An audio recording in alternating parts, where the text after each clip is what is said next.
G'day and welcome to Reality Check.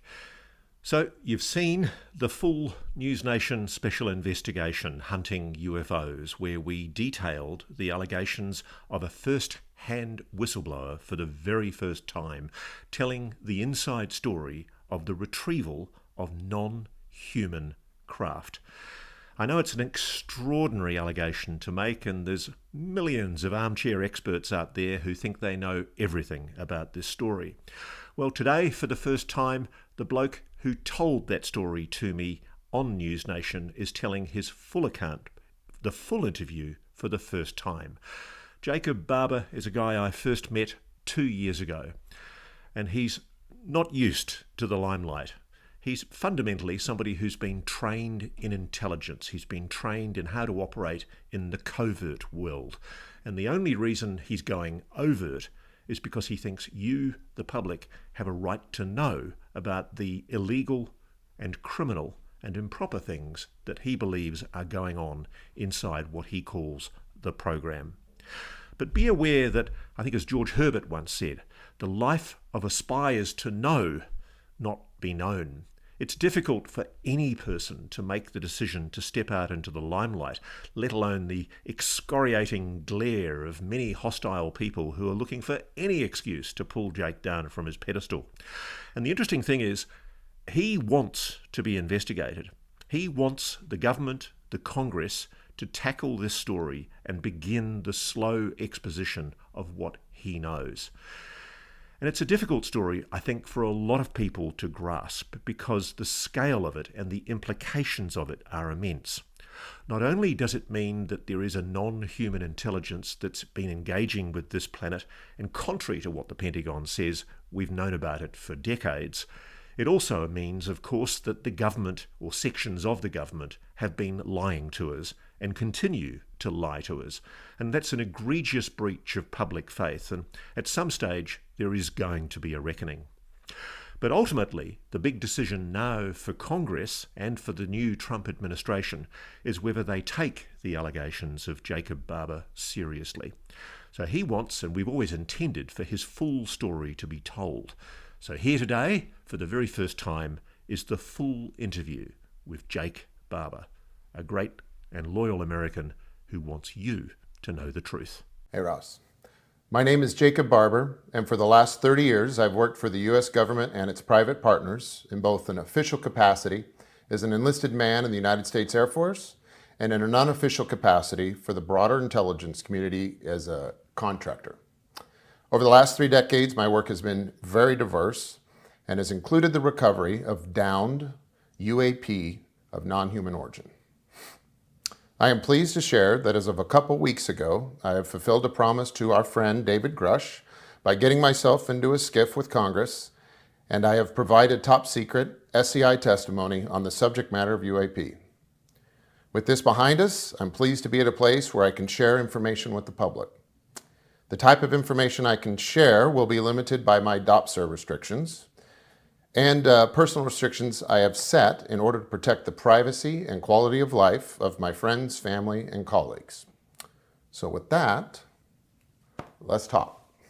So Jake, you've just made an historic revelation that we are not alone. How did it feel? Felt pretty good, actually. Get that off my chest. You've lived with this secret for how long? You could say more than a decade. So let's roll back.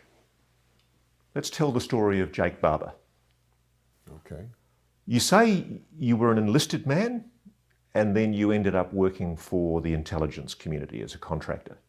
Tell me that story. How did that happen? Well, in high school, I was 17 years old. I was prospected into a program, an enlistment program. It was a guaranteed enlistment or guaranteed training enlistment program contract for a specific career field at the time called combat control. Career field is still called that. The contract was unique at the time. It was a 10-year commitment to Air Force Special Operations.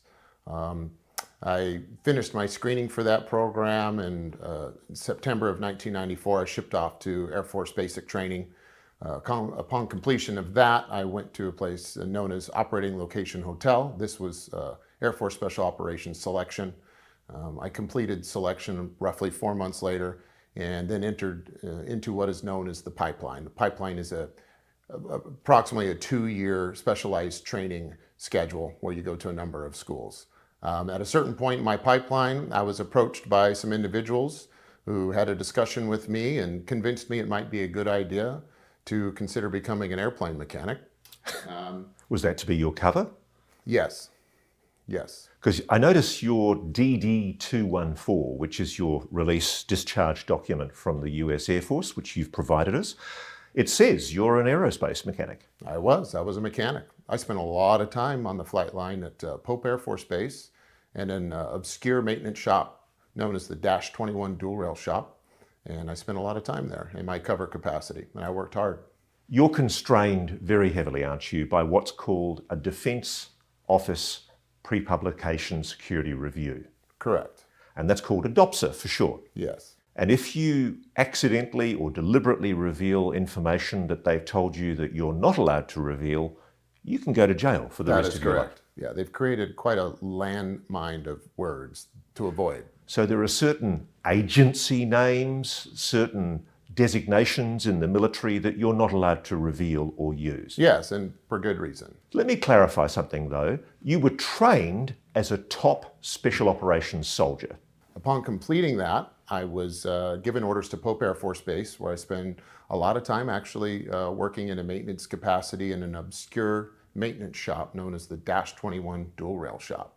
My time outside of that was spent in any number of clubs, you could say. I was a member of many clubs where I got an opportunity to do a lot of interesting training. You were given extensive special operations training.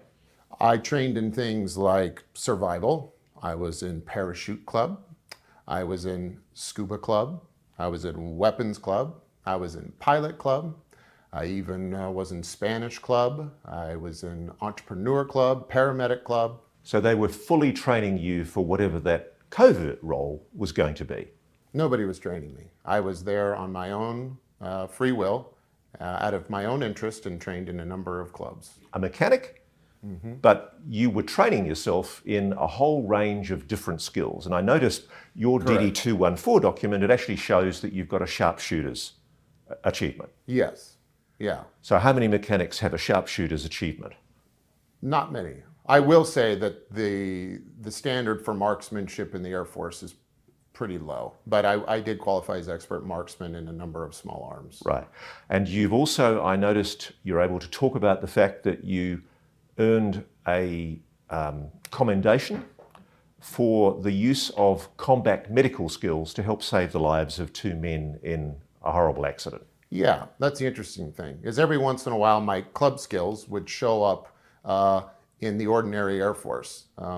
Part of what goes on when things are heavily compartmentalized is often the left hand doesn't know what the right hand is doing. And so serving in my capacity as what is known as an OPFOR, an oppositional force, by the time I was deeply immersed in my club training, I soon began to be deployed as what's known as a red team member. I became a red team expert. So an opposition force person, what do they do? Just explain to me what you do. So OPFOR is the bad guys. So an OPFOR is a utility team, and that team's utility as in pressure testing or stress testing the effectiveness of what are known as blue forces, which are the good guys. Sure.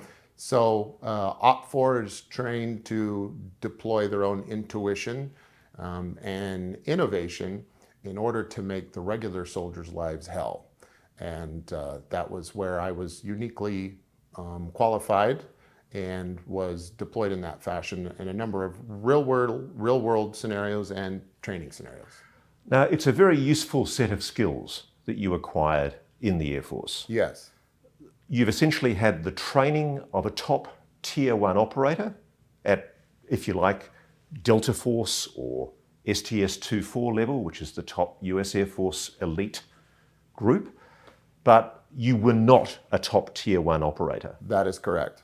There's no evidence that I was ever assigned to any task force that was associated with those teams you just mentioned. What were you? What was I? Ross, I was a highly talented airplane mechanic who got to deploy on a number of presidential support missions. I was a security escort for what are known as HVTs all over the world. I also I deployed in Bosnia in support of the hunt for war criminals. So why do countries like America have covert people like yourself? What's the purpose of it? Well, there's a lot of utility in what you could call a hidden hand. For better or for worse, the US government and its agencies tend to paint themselves into a corner, and they're bound by their own regulations and rules of play, and which makes it extremely valuable to be able to outsource to folks who don't have to follow those same rules. So you were operating outside of the normal rule book, but to be clear, there's nothing wrong with a covert role. The US government uses covert operators all the time. Absolutely. It's 100% in the best interest of everyone in this country, and to maintain superiority from a national security standpoint, that we play the game that way. And do you regard yourself as a patriot? Do you love Absolutely, first and foremost, before anything else. And I'd like to be clear, let's do this right now. I'd like you to know exactly what side I'm on. Firstly, I'm on the side of my family and my friends. Second, I'm on the side of the American people, and I'm on the side of the government and the military third, and only as long as they're taking care of the first two. In that time, when you were being trained, learning all these skills, did you have any idea about aliens? No, not at all. One way you can validate that you were doing special work is that you were actually recommended for a heroism medal, weren't you? The US Air Force Air Medal. I was. And you're not allowed to talk about that operation, are you? No, there was classified missions that took place in Bosnia. And, but every once in a while things showed up in my record, and at some point I had the presence of mind to start making copies of certain things, which was a little nerve-wracking because it may have been illegal that I was in possession of certain things. But this was a letter recommendation that calls out my particular act of heroism. Were you awarded that medal?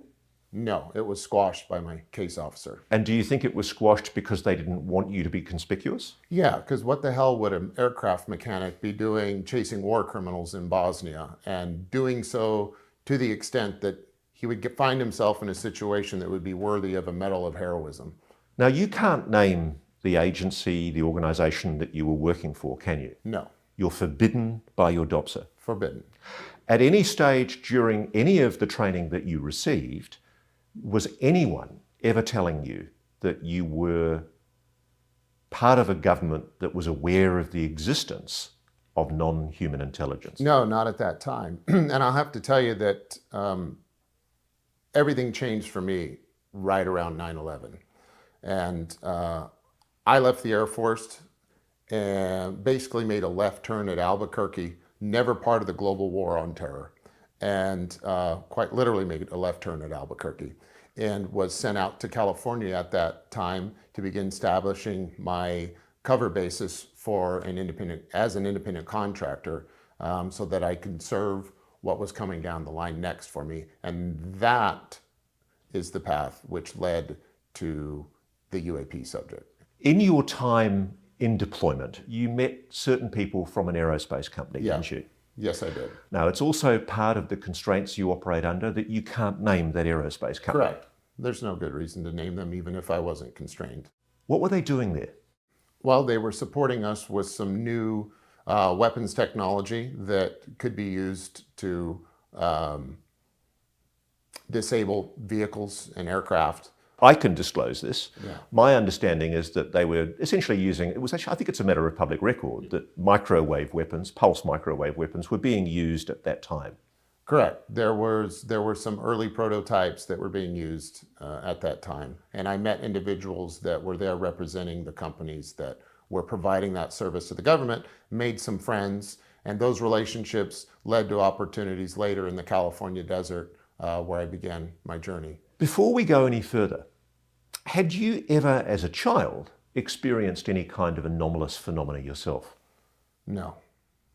This was completely off the books for you. It was a complete revelation to you, the notion.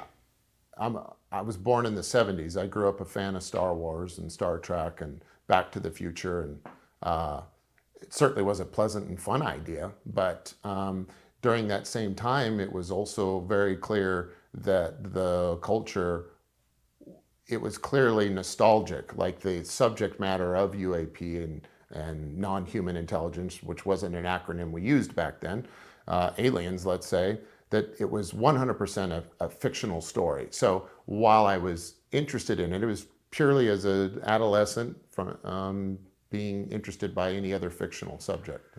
Before we get into the nitty-gritty of what happened after 2001, let's talk about what you perceive are the rights and responsibilities of American citizens under your Constitution. As an enlisted man, did you swear an oath to the Constitution? I sure did, yeah.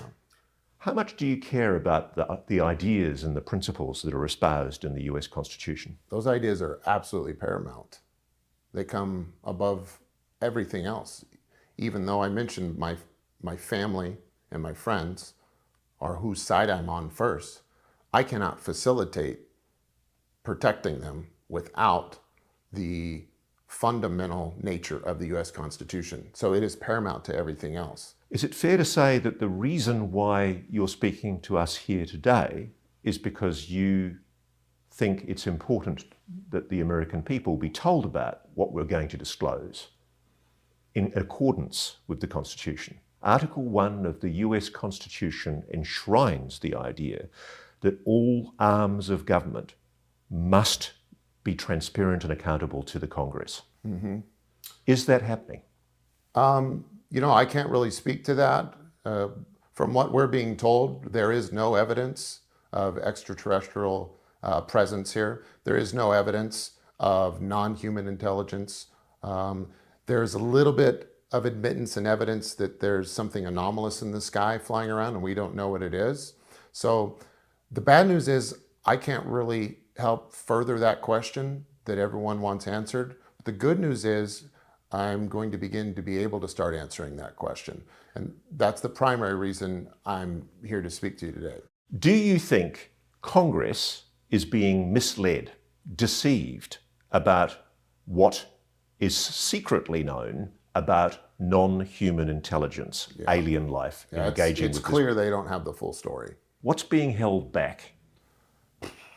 Just about everything. But there's another problem. I don't even know that they're giving it a proper attention to begin with. So unfortunately, Congress is very ignorant when it comes to the subject. So very recently, the Pentagon spokesman assured press reporters in a Pentagon briefing that there is no evidence of extraterrestrial engagement with planet Earth. Is that true? No, that's not true. Now, they like to hang their hat on some key words there, extraterrestrial. So that means outside of the planet Earth. And that is yet to be determined by my best understanding. So you're saying you know for a fact there are aliens? Yes, 100%. There are alien craft? 100%. Have you been involved in the recovery of those alien craft? Well, Ross, yes, I have. How does it feel to say that? I'm kind of over it.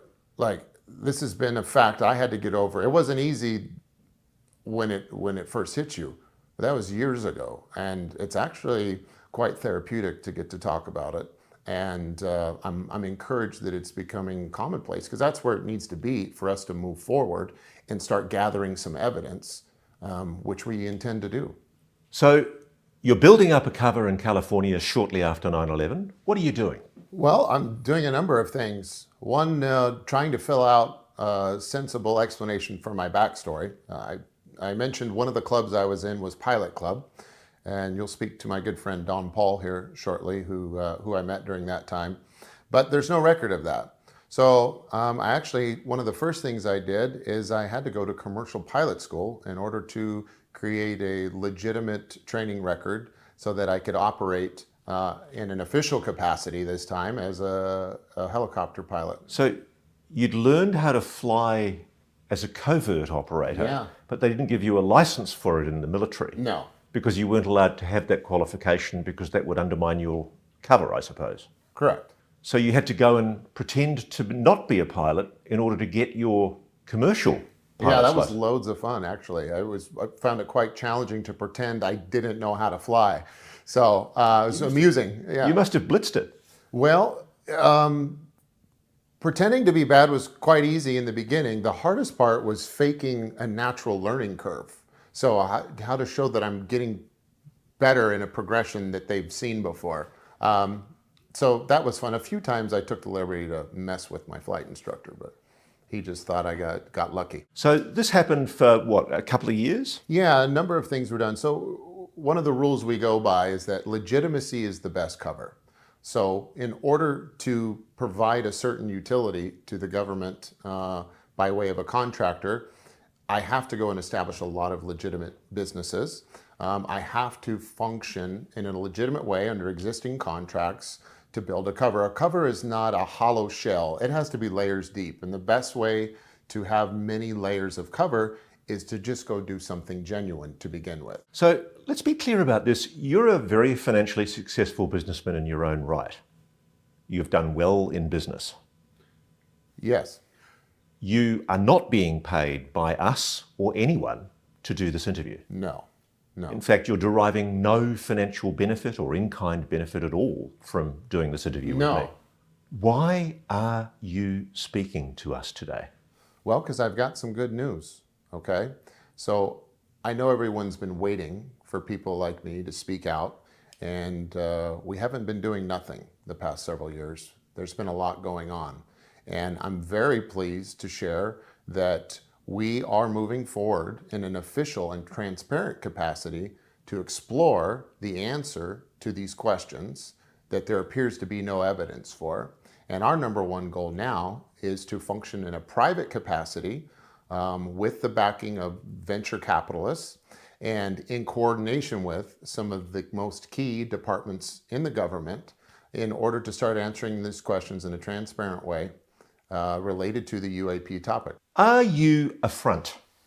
Am I a front? Yeah, I mean, you've worked, obviously, in counterintelligence. You're a trained intelligence operative. Is this some kind of disinformation propaganda operation? No, and I'm going to say no, and I'm going to tell you I'm not lying to you, but unfortunately, there's no way that I can convince you of that if that's what you're thinking. A lot of people watching this will be thinking, oh, you can never trust a spook. You know, there's obviously wheels within wheels. This is part of some official government disclosure operation. Yeah. Is it? No, it's not. And again, I'm not going to be able to make you believe that. But what I can invite you to do is, I'll paraphrase the book of Matthew. You will know us by our fruits. So I'd like to invite you to stay tuned in and watch what our new project is about to do and prepare to be dazzled. So you're part of a team that is proposing to do private retrievals of alien technology. Yes. Yes. And you've got the backing for it? Yes. Wow. So let's talk about now what you do know. Okay. When you finally secured your pilot's training in the commercial world, what happened? While I was getting my pilot's training, I was also working to set up a number of businesses in order to pursue government contracts from the DOI, the DOD, and all the organizations and departments within those. And mostly what we did, a lot like in the 90s, the cover capacity takes up the most of your time is spent operating in the cover capacity. So you were working in legitimate businesses, earning a living like everybody else? Like everyone else. You're just waiting for the call. Waiting for the call. The incidental benefits of the capabilities of the companies you set up are those benefits that are on standby to be deployed in the subject matter of UAPs. So you've set up all those legitimate businesses. When did you get the call? So as a helicopter operator, we provide a number of services to a number of departments within the military industrial complex. And that includes the Department of the Interior as well as the DOI. The Department of the Interior has a number of other departments within it, and we worked mostly in those for our CONUS or within the continental United States. Those operations include things like firefighting, long haul, short haul, which is our external loads for helicopters, working for the BIA, Bureau of Indian Affairs. Anything you could do to provide utility, anything that you could do with the utility of a helicopter, we were put to task on. Now, at this stage, there was no indication of any anomalous phenomena at all. No. When did you first start becoming aware of strange objects in the sky during your work? Well, a lot of the work we did was on what I call the range. And the range is a particular geographical area where the U.S. government and its private partners use to test all kinds of things. Weapon systems and resilience to weapon systems of certain craft. And so you see a lot of exciting things. And I have to remind you that my particular role is very basic: security and transportation. It gets a little broad as you drill down, but I'm a security and transportation expert, and that's the service we broadly provided to the government and its partners. So you start seeing at the range, yes, interesting objects. Well, yeah, it's always interesting out there. It was a process for me getting to the point until we had our first experience with something that was obviously non-human in origin. But up until that time, there's lots of interesting things in the sky. I can tell you that our technology, and by our I mean anything that lies within the inventory of the United States government and its private partners, is pretty spectacular. There are some cool things. And from an observer standpoint on the ground, it's hard to tell exactly what's going on. Things come in and out of sight. Things disappear for a moment and reappear. Things seem to move very quickly. Things change color, they change shape. And a good reference for this is, I'm sure we've all seen these drone shows like that get put on at the Super Bowl halftime or other places. And those are pretty amazing to see, visually amazing. But we all know that's human tech and we accept it. But if you kind of think about that and think about perhaps what we might be doing privately, in the interest of national security, your imagination could fill in the blanks on what you might see on a test range that's being used by the U.S. government and its partners. I mean, I guess we all expect that there's technology that we don't know about that's being kept confidential for very good reasons, because the United States doesn't want foreign adversaries to know that it has an aerospace advantage, sure, or a weapons advantage over a potential rival. Yep.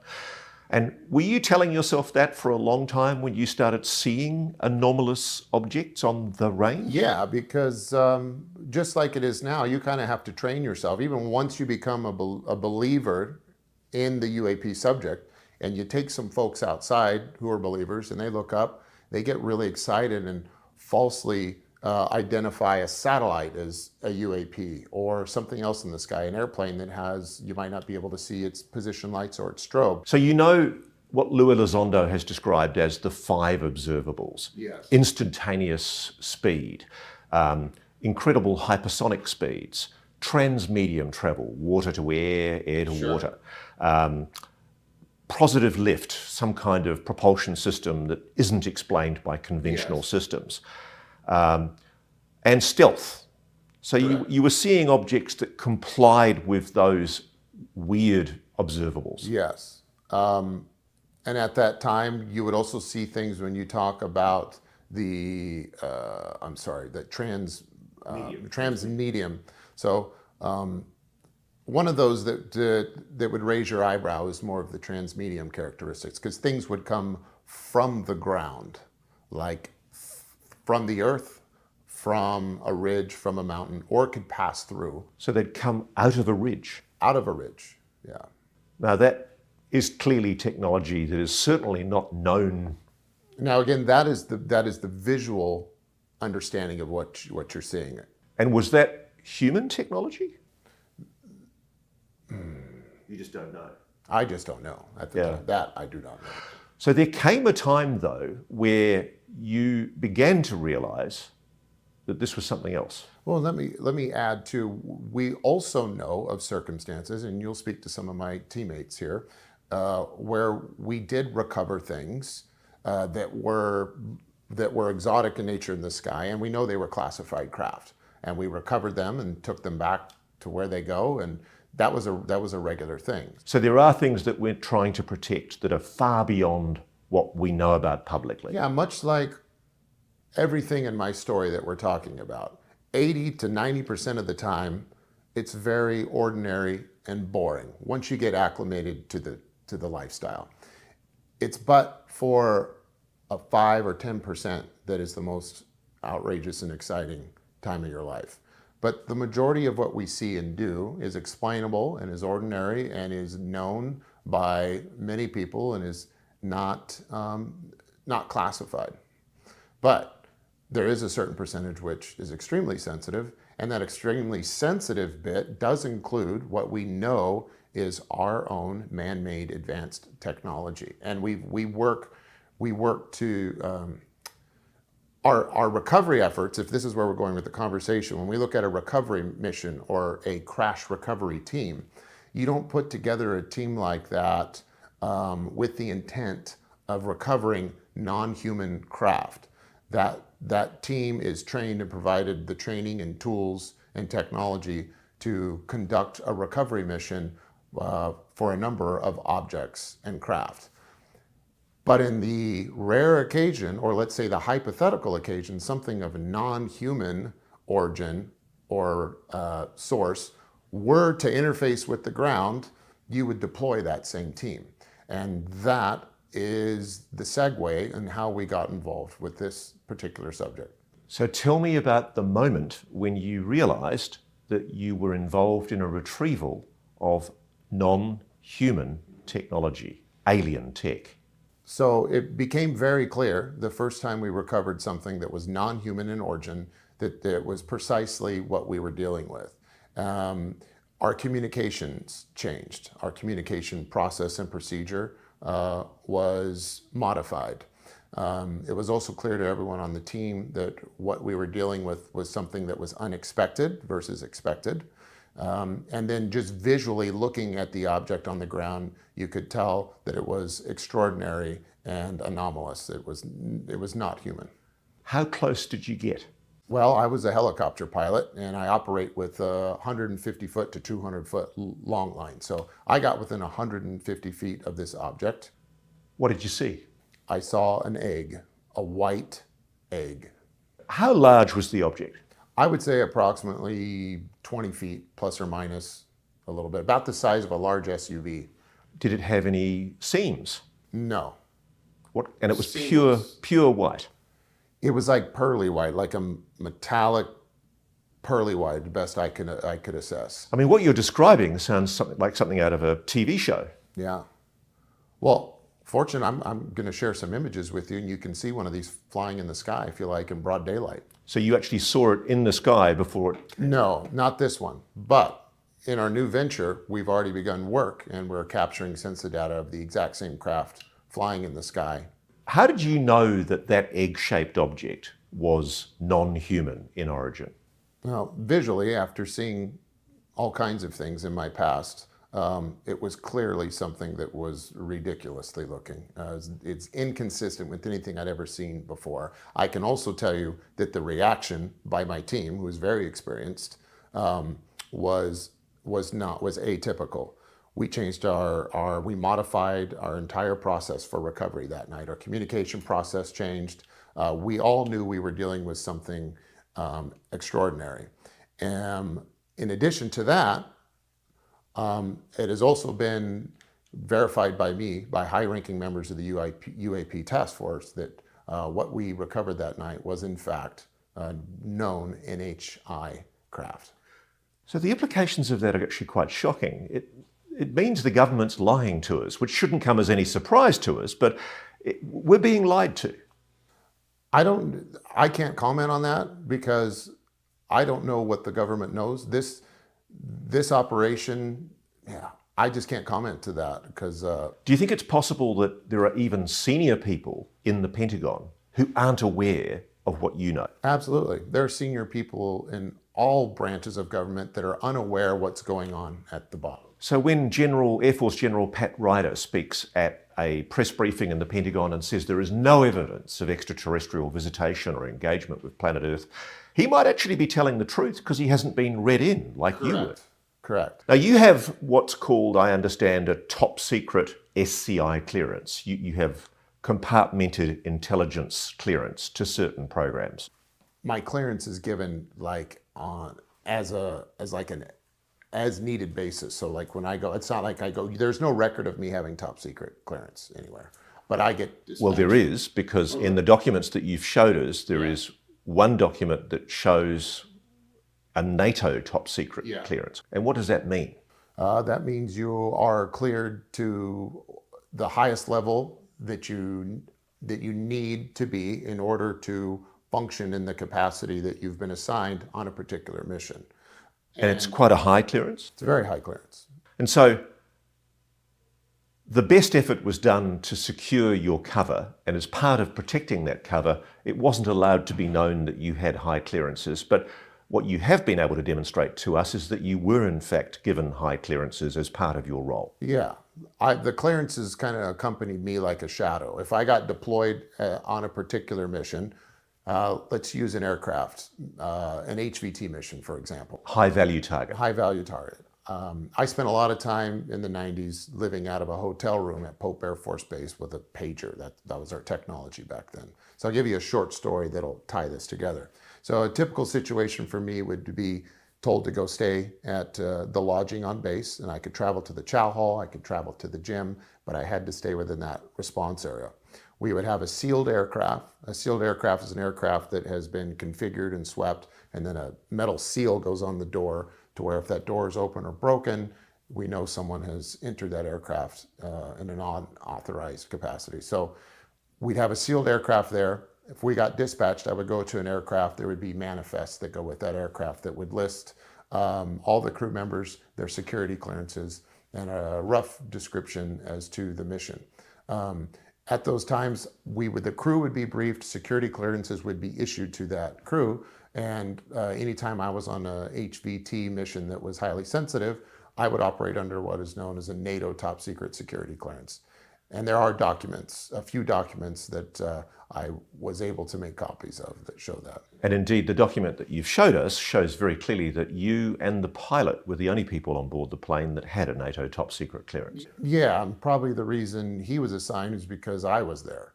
So not to sound arrogant, but the fact that I was being deployed on that mission meant that the aircraft commander also needed to be read in to a certain degree, which would require that clearance. And is part of the reason why they keep your clearances secret in that covert role, so that they have plausible deniability if you ever did decide to speak publicly? Yeah. Here's the funny thing. Like, the US government can make a bunch of rules in order to create a scaffolding that keeps things intact, but they make a bunch of rules so that they can break them and hack the system and get around them. It provides great obscurity to create the rules that separate the known from the unknown. And I want to add one comment here is when we're talking about circumstances like the first time we recovered a UAP, which was the flying egg, that immediately, regardless of where you were or what level of security you're operating under at the time, when that shows up, you're instantly now in a top secret classified situation,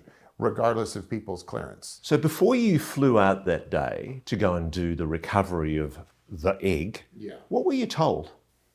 I was told that we were going out to do our normal thing. We were going to provide range security, and we transport crew, and we're doing our normal range work. You weren't told that this was an anomalous craft that was clearly of non-human origin? No, and I genuinely believe no one else knew this was going to happen either. It was a shock to everyone.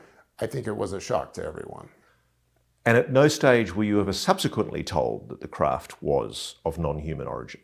No. So how do you know it wasn't human? How do you know that we don't have top secret tech that is shaped like an egg? Right. Well, I'll tell you that because of the reaction of my leadership structure and because of my experience working in that capacity, everyone involved was convinced that what we were seeing and dealing with was, in fact, exotic in its origin. I'll also tell you that during this process over the last couple of years, it's been confirmed to me by ranking members of the UAP task force that what we were working with that night was in fact NHI, and it was not a unique experience. The egg, as we're referring to, is known by, and there have been many others that have encountered this type of craft in our atmosphere, outside of our atmosphere, broad day, nighttime, all over the place. You got a good look at this object, didn't you? Yeah. Was there any visible propulsion system on it? No, not what we would know. There's no engine, there was no thermal signature. I was operating at night when I finally came in to pick it up, so I'm working under night vision goggles at the time. And it was quite clear. I flipped them up, flipped them down, and looked at it a couple of different ways. Was there a thermal signature? There was not a thermal signature. So it wasn't hot? No. No. The general laws of thermodynamics, if an object's been flying or driving an engine, it's going to show heat, isn't it? Yes, yeah. So how do you think that object was being propelled? Well, that's a great question that we're looking forward to exploring with our new venture. So when you went back to base, was it the sort of job where you could go to your bosses and say, hey, listen, what was that object that I picked up, that strange-looking egg thing? No, that's not quite how it works. When I go back to what you would call my base, when I go back to our facility, that's back to my normal working business. And the people that are involved there have really no idea what's going on when I'm holding myself out for work for the government. So this is how the compartmentalization system works. Yeah. It's a need to know. There was no need for the people that you were working with to know, so they weren't briefed in. Yes. And you only found out incidentally because you saw it on the range. Right. So let's keep on going. That's twigged your interest. For the first time, you've seen something that does appear genuinely anomalous. When was the next occasion when you became aware of anomalous non-human technology? Well, there's another craft that we recovered that I can talk about, and that craft was what we referred to as an 8-gon. An 8-gon is basically a disc-shaped object that, when viewed from the top, has 8 different symmetrical sections that are delineated by some form of ridge. So it's an octagon-shaped disc? Yes. Mm-hmm.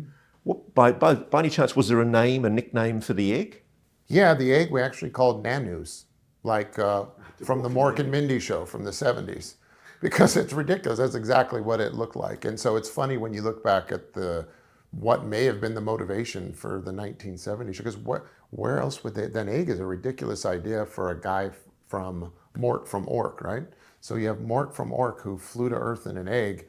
It surely gives credit to the idea that some like to think that perhaps there was a PR program that utilized our fascination with Hollywood and television to paint pictures of actual fact as fiction, making it now some weird hybrid you could call faction.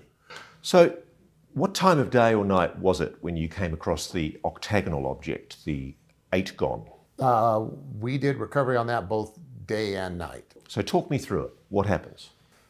You're in your chopper? Yeah, I'm in my chopper. What sort of chopper?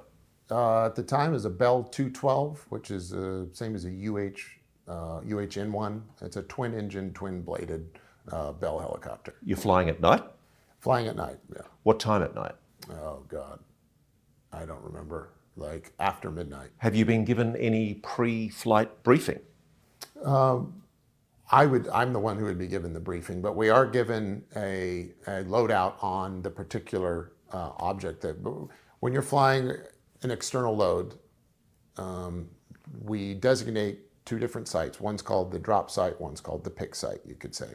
The pick site is where the payload is that you're flying in to pick up. As you're making your first trip into the pick site, the payloads are already rigged and manifested for you to prepare them for flight. When you're en route to that object, you're given some basic information like weight estimates, size estimates. And the 8-gon was essentially a flying disc with what looked like 8 delineated sections when looking down. And I can tell you what it looked like from looking down because that's primarily how I saw it because I'm a helicopter pilot. We did recoveries with the 8 guns. There was more than one that made its way to the ground on this particular operation. And the recovery was done at night, and then more was done in the day. Because of where we operate, sometimes things can make their way into the steep terrain. The terrain where we operate is the highest mountain range in the whole continental United States. And so the decision was made to wait till daylight to recover some of the object or some of the material that was brought down or made its way to the ground that night. During the recovery of the object at nighttime, I make my way in the helicopter from where we configure the line and we fly to what we call the pick site. There's 2 locations. We designate them pick site, drop site.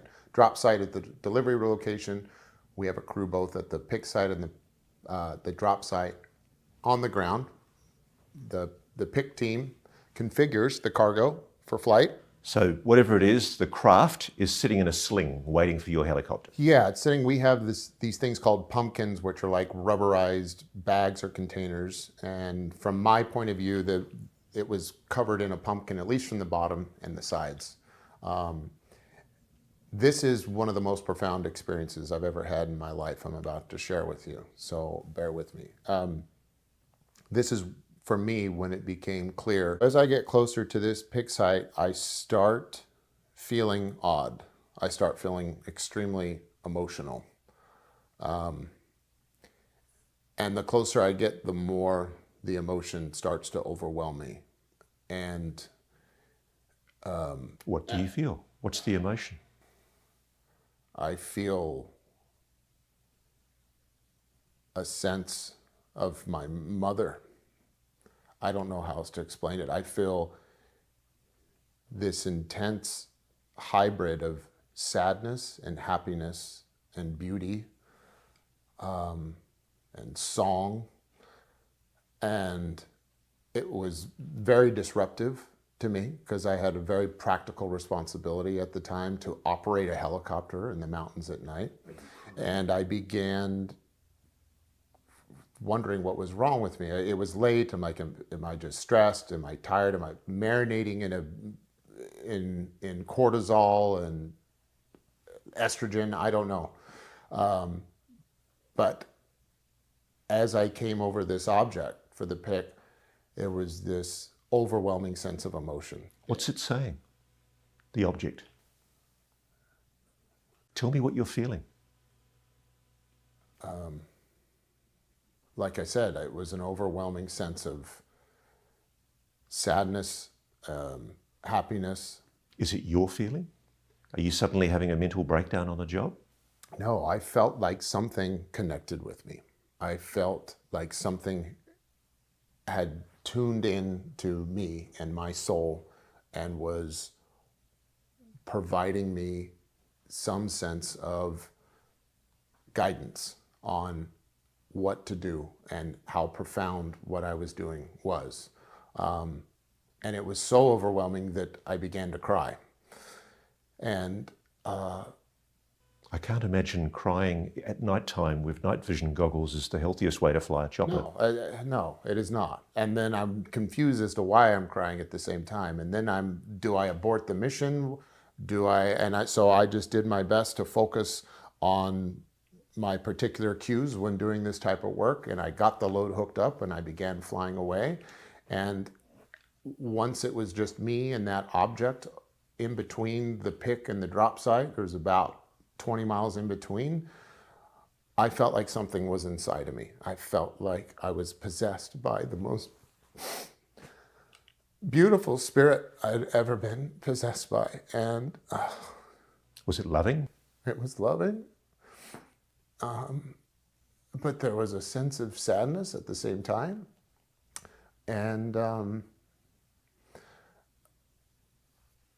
had you ever had an experience like this before? No, it was a very feminine energy, I'll tell you that. It felt like the spirit of God but not in any masculine sense that I had ever felt. It was like, again, the feeling of my mother and my daughter and beauty. And it wasn't like a soul, it was like a frequency that I was connected with. Was it scared? I don't know if it is a thing. I'm still trying to figure out why that happened. Well, I don't want to say that because I have a pretty good idea of what's going on now. And whatever that force was since that night, it has stayed with me. And as crazy as this sounds, it's what's guiding me now. And it's what's providing protection for me. It's changed your life. It's changed my life. Do you think it's made you a better person, that experience? It has made me a more sensitive and aware person, which I think all of us would be better people. So that was a moment when you became aware of, at the very least, a technology that had the capacity to touch you remotely. Remotely. Telepathically. Telepathically. Now, telepathy, we are told, is a nonsense. It's a fiction. So what happened after you flew the object in the sling to presumably the drop-off zone? Once I made the drop, before I got there, I was really scared that I was going to have to stop flying and punch this thing off because I was so distracted. But then I was like, well, crap, now we've got another recovery site. Now we're going to have to recover this. I'm going to have to emergency land. I don't know. So it took everything I had in me at the time to get to my drop site, and I delivered this. Oddly enough, no one in my crew reported having similar effects from this. I do not believe there was a being in that craft. I've come to understand now, after being involved with other parts of the programs that are tested on the range, that there is a known and researched and implemented emotional or psychic, or what we call a psionic component to the research and development of the UAP program. Now, Jake, I know it's going to be very confronting for our audience to hear this, but you think that you've discovered something potentially about yourself as a result of that experience, that you might in fact have abilities that you were never aware of. I know in my childhood, if we look back to when I was a kid, I sincerely believe that the screening I went through in high school, my grandparents are, when I was a kid, the reason I joined the military is real simple. I wanted to jump out of airplanes and kill bad guys and make my grandparents proud. And my grandparents were the most amazing people I've ever met. They grew up during the Great Depression, dealt with World War II.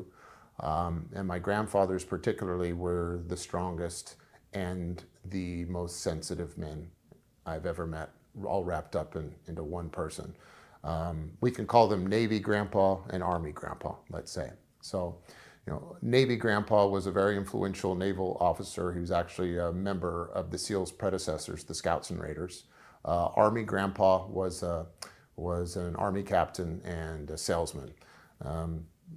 They both founded our neighborhood church and literally set the cornerstone to our church together.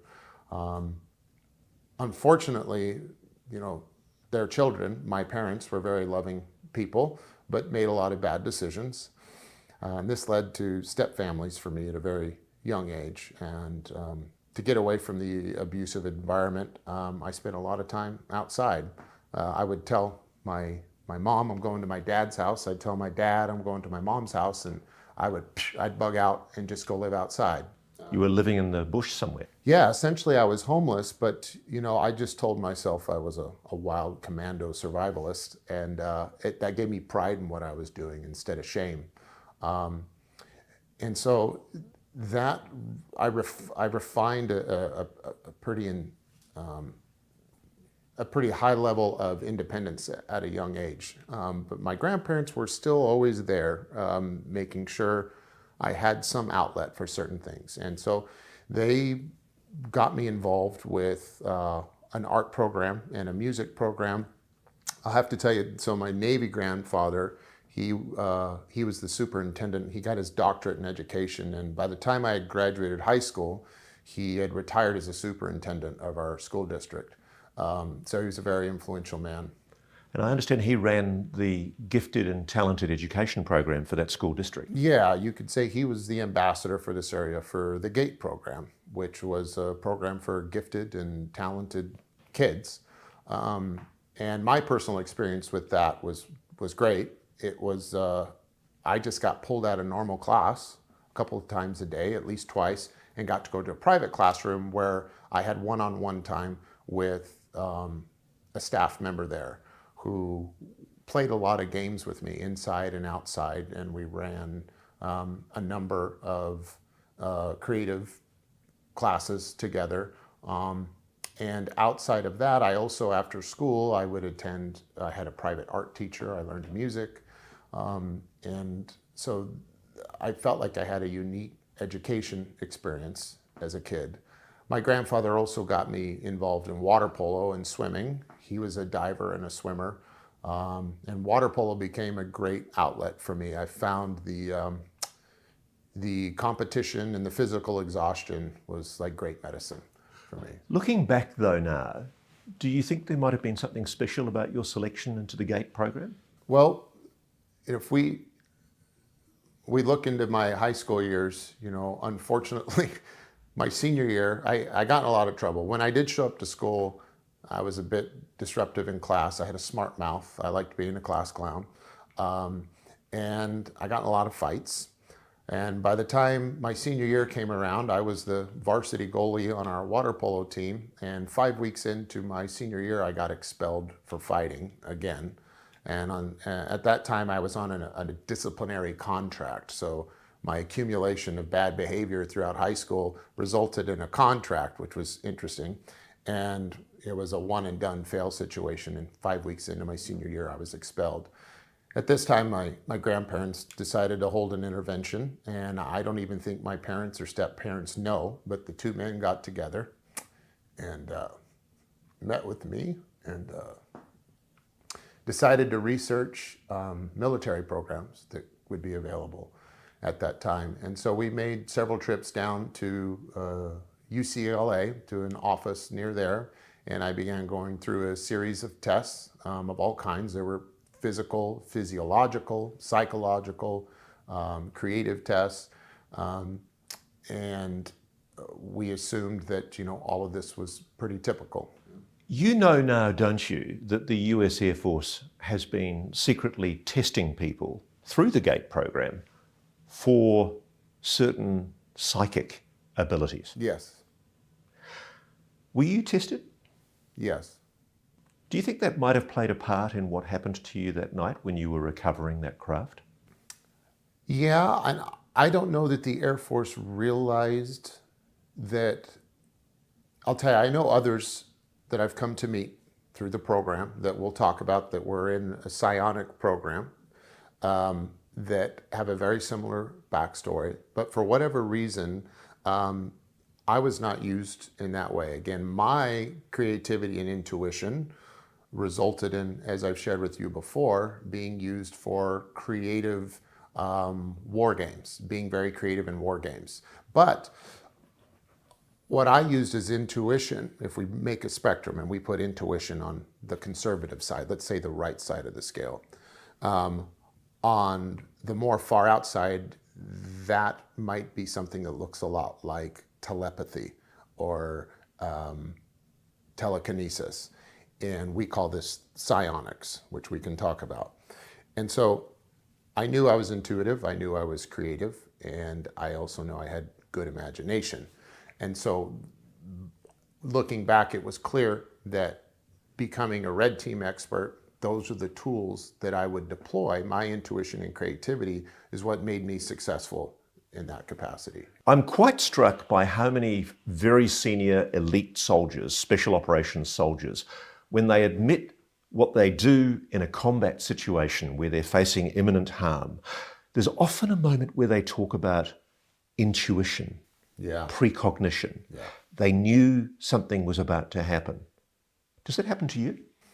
Yeah, I would say that I have a keen ability to make good decisions, short term and long term. I also find comfort in chaos, you could say. Um, and I actually see things more clearly in chaos and tend to make very wise decisions. And is that a quality that you recognize in a lot of your colleagues in Yeah. special operations? Yeah, you might be interested to know that people at an elite operator level, there's a lot of them that are left-handed, a lot of them that were artists as kids or still are, very good drawers, illustrators, musicians. They're also, if you were to describe their personalities, you might find yourself using some oxymorons like peaceful warriors, sensitive savages, you could say. That's a real thing. And I'll add one more. We're a bunch of dead serious goofballs. So there's this dichotomy between feminine and masculine at the extremes that I don't know if you could go as far as to say as the big blue Air Force and the big black Department of Defense knows what they're doing and they're prospecting for these kids at a level and they're planning this long-term, well thought out path. But what you will find is that we end up making our way there. Something made you connect with that machine that night. Yes, it chose to connect with me and reportedly no one else on my crew. So when you got back to base, did you report the fact that you'd had that extraordinary... Hell no. Why not? Because I didn't know what happened, and I don't want, you carry a lot of responsibility as a pilot. In this process, I've moved from being a very pragmatic person with a tremendous amount of responsibility in day-to-day grind in this dimension to a place where I've had to take into account and incorporate things that are basically metaphysical and find a balance between the two, all while maintaining the trust that I could do my very pragmatic work. So this was something pretty new to me this night. The last thing I'm going to do is go back and tell my team that I almost had to pop the load off because I was connected with a goddess that was making me cry. So you've had those two anomalous incidents with craft. Yeah. Clearly, these are objects that are being recovered that do not appear to be human technology. So this is a good thing to talk about because what we're dealing with is either non-human intelligence, if we want to use those words or that phrase or that acronym. It's either that or we need to dramatically redefine what we think human intelligence is. Because this object, whatever it was capable of communicating with you in your mind. That object, or whatever was controlling that object, was also connecting to me through the mind, through my mind. Now you learned, didn't you, that this was the tip of an iceberg. It wasn't Correct. Just you. Correct. What did you learn? Well, my work, coincidentally, shortly after that, led me in support of another particular part of the program, which deals directly with looking at this piece right here, which is there a component on the summoning side that we call, and the operation side of these non-human craft that has to do with consciousness, or at least a field of consciousness that perhaps humans can tap into, and maybe all beings in the universe can tap into. What is a psionic? A psionic person is someone with the predisposition for extral, temporal, you could say, abilities and sensitivities. Someone who has a fantastic intuition. What did you discover the psionics were being used for in the program? In the program, there was certainly a desire to explore the idea that perhaps UAP could be summoned, could be communicated with, could be controlled, and could be persuaded to land, all by deploying people with psionic abilities to interface and communicate with the UAP And did you see that happen? Yes, I did. So there were people who were purportedly psionically gifted who were brought into the program. Yes, there were. Where did they come from? They come from all over. They're not, and all over, I mean, from outside the United States as well as in. And how are they detected? How are they picked? I don't really know. You'd have to ask somebody else. I'm told that there are particular indigenous communities around the world, Native Americans, people in different third world countries, who apparently have enhanced psychic abilities that are recognized. Sure. I think most people could grasp the idea that perhaps people that are from other cultures, our culture leaves a lot to be desired when we look at the contaminants that exist in our food, contaminants that exist in our drugs, and contaminants in our culture. And some of these contaminants, it turns out, aren't great for your spirituality or your consciousness or your psionic abilities. And so those who live a particular lifestyle or live in a culture where they have a more natural or direct way of life with nature and their surroundings seem to, within those groups of people, there's a little bit higher demographic than there typically is for those with a psionic ability. So these people are sought out and are used to contribute to the research that might be going on with the psionic. I want to put something to you. Yeah. I've spoken myself, you haven't told me this, but I've spoken myself to people of Native American background, Indigenous Americans, who say that this is a particularly popular thing for recruitment from the program to happen in Indigenous American communities. Yes, I know that for a fact. There are also people from countries in the third world where these abilities are recognised and not treated with stigma as we do in the Western world. Yeah, there is no stigma. In fact, if there's any stigma, if you're the one who's not playing along, you might be the outcast in those cultures. So the irony is that part of your discovery inside the program is that there genuinely are people who can actually make a mental, spiritual connection to a technology. Yes, 100%. Was that a revelation to you? It was fun. It was actually fun to learn. That's one of the things in our work that was like, oh my gosh, there's more to life. It answered certain questions and intuitions, if you will, that you have going back to your childhood, and if anything, that were most present in your childhood, which is very satisfying because, something as a child, you have this particular feeling, and it kind of dies out as you become more mature and have to take on more responsibility. And so to be able to nurture that and accept that might be the case, and to see organizations as serious as those who we worked with taking this seriously was actually a heck of a lot of fun. So this is an ontological shock, I think, for many people watching this, because we're all being told, firstly, there's no such thing as aliens visiting this planet. Yeah. And secondly, we're all being told there's no such thing as telepathy or psychic abilities. It's rubbish. Yeah, I don't think there is going to be an ontological shock. I think people are going to react to it the same way I did. I think it's going to be an ontological relief, because I think everyone deep down knows that there's more to life than what we are being told and experiencing. And to know that there might be something like a sixth, seventh, eighth sense that has a spiritual connection, and that might actually have a good nature and application behind it, like, not only is it not shocking, but it should be welcomed, I would think. Well, I'd go further, Jake. It's beautiful. It's beautiful. And isn't that the message you got from whatever that It's intelligence overwhelming was? sense of beauty. Overwhelming. And love? And love. And it's funny hearing an elite soldier talking about love Yeah. and benevolence. You know what fuels every elite soldier? Is a preservation of love or something that they love. That's what's behind all the strength.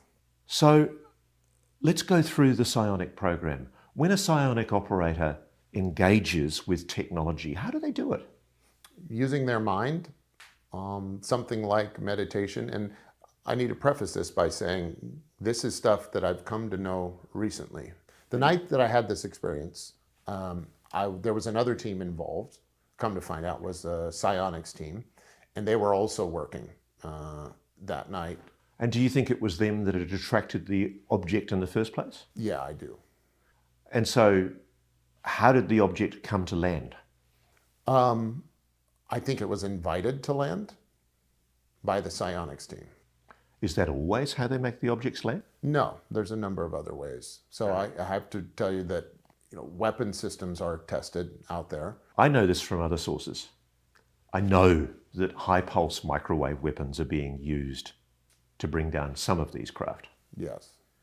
Now, how often was it done where the objects would land on their own accord, and how often was it done that weapons would be used? Yeah, I can't tell you how often. I can tell you they are brought down both ways, that they are invited to land by the psionics team. Other times they are invited in by the psionics team, but then HPMs, which are high-powered microwave weapons, are deployed, and they have an effect where they can disrupt the flight pattern of the object. And when it is an object, sometimes it's not, and it can result in that aircraft being forcibly brought down. When they did the attraction of the objects, was it purely psychic, or was there machinery that was used as well? So there's 5 components to our operation, which might answer a lot of your questions. So the first component is a calling phase. Calling is either through man or machine-based summoning systems. We have man-based systems, which are our psionic assets, which make a connection through intuition or consciousness with the object and can invite it in. The other is a machine-based calling system, which uses many systems, which I'm not going to go into detail about. You could refer to them as a dog whistle or a lure. And UAP, certain types seem to be specifically attracted or responsive to our machine-based calling systems. And then from there, once they're brought in, we communicate with them.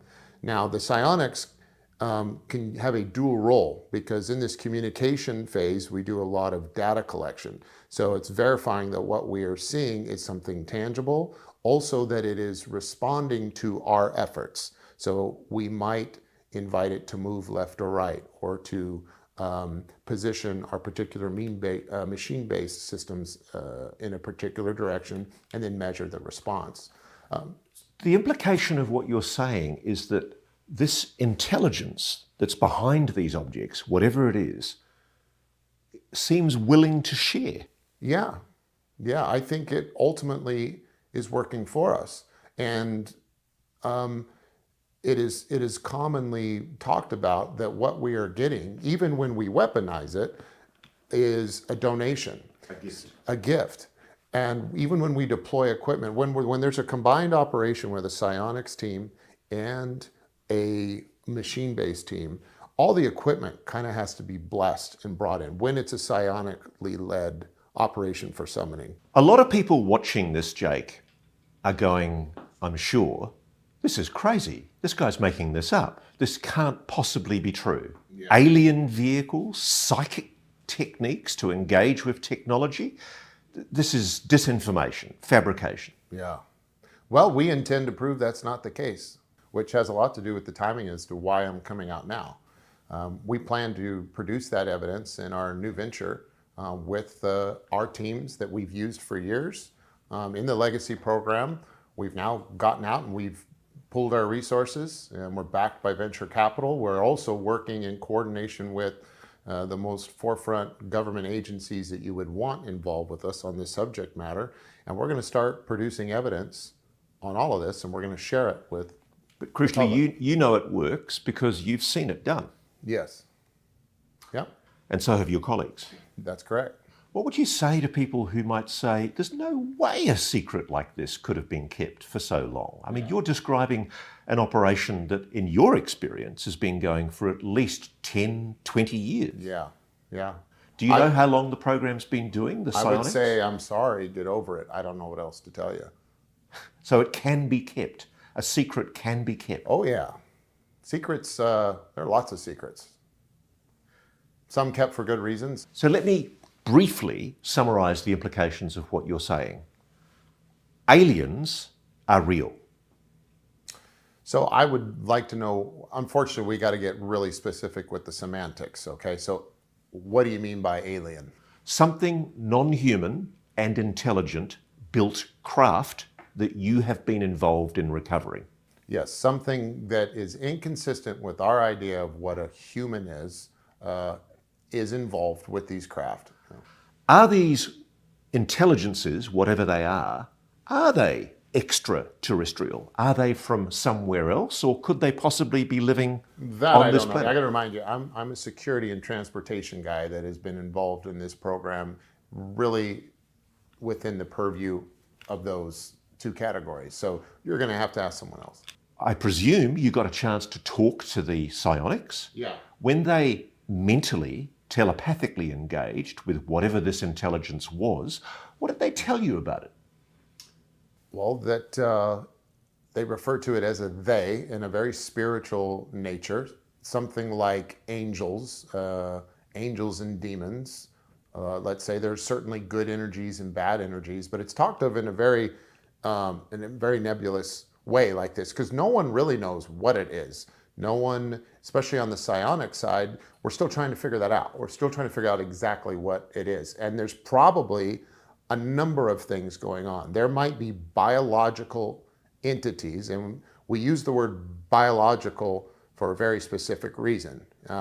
Biological, we limit it to that because we aren't here to imply that it is sentient or has a consciousness. We really don't know that. There is some evidence that shows it might be the case that these are something like soft tissue drones or lab meat that was programmed in order to operate craft. Meat robots. Meat robots, yeah. Okay. So it really begs the question, but ironically, while some of the biological cargo that comes with these craft is not conscious, consciousness itself is how you interact and pilot the craft, which is ironic because for the first time ever, the biological creatures inside are not conscious, but the craft is. The other implication too, from what your experience shows, is that whatever and wherever the intelligence is that's behind those craft, it seems friendly, benevolent. Benevolent, yeah. In fact, loving? Loving. It's, if you want to connect with it, if you want to have a relationship, and if you want to see stuff flying in the sky, you need to be channeling a loving energy. That's I find just that the way quite it works. beautiful. Yeah, it is. In fact, there can be individuals in the group that throw off that vibe, that can mess up the vibration of the psionics work and their communication with the beings, and then you aren't as successful. Have you, in any of the work that you've done, and I know you're being very limited in what incidents you're prepared to talk about, have you ever come across malevolent intelligence that's non-human?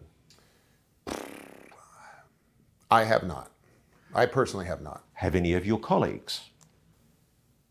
You'll have to ask them. Okay. The implications, though, of what you're telling us are incredible. We are not alone. We are not alone. There is a non-human intelligence that has been engaging with this planet. Yes. To your knowledge, is it just the United States that is having these encounters? No. No, I can tell you for a fact that my team has been sought after for our unique service that we provide by organizations outside the United States. But let's to be clear, I don't want to put you in the position of imputing that you might have been helping unfriendly countries. Neither of the countries or none of the countries that you worked with are foreign adversaries. No, not. And when I say that, I use the word organizations instead of governments because there are many other folks that may be operating in a private capacity that. So let me say this. This situation is not unique to the U.S. To your knowledge, are Russia and China doing retrievals of non-human craft? I have no idea. I imagine they are. Why would you say that? Well, because this particular activity is not unique to the United States. I know for a fact that members of my team have been asked to provide our expertise and service for organizations outside the US, not China and Russia, but the US government does not have a monopoly on the UAP subject matter. I mean, the skies are not classified. Your conscience can't be redacted. So the NHI can connect with whoever the hell they want, and whoever the hell they are can connect with NHI. And this lends itself to a particular situation or formula that you can imagine exists, which is if you have a belief that this is a worthwhile venture, which ironically, the government has made extremely clear. Like, there are many people, myself and our new organization included, that is not waiting on the government to say this is something you should invest time and energy on. And that's become abundantly clear in the last 2 years. But prior to that, anyone that had the will to believe that and the money to invest and the tools and techniques and talent in order to do it could set up their own communication, crash recovery, and reverse engineering program anywhere in the world. The NHI does not hold itself out exclusively for the United States. Why has this been kept secret from all of us? Oh God, I don't know. I really don't know. I imagine, I have to trust that, be careful what you wish for. There might be very good reasons. I imagine that some of what we see, I know that some of what we see is our own advanced tech. And it's absolutely imperative that we keep a competitive advantage over our adversaries. As a patriot, that's paramount. We need to be able to defend ourselves.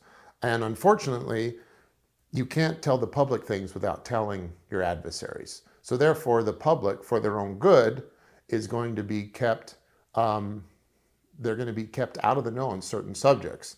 And so there's this difference between secrecy and privacy. And I'll lay this out because we need to be able to flip back and forth between the two.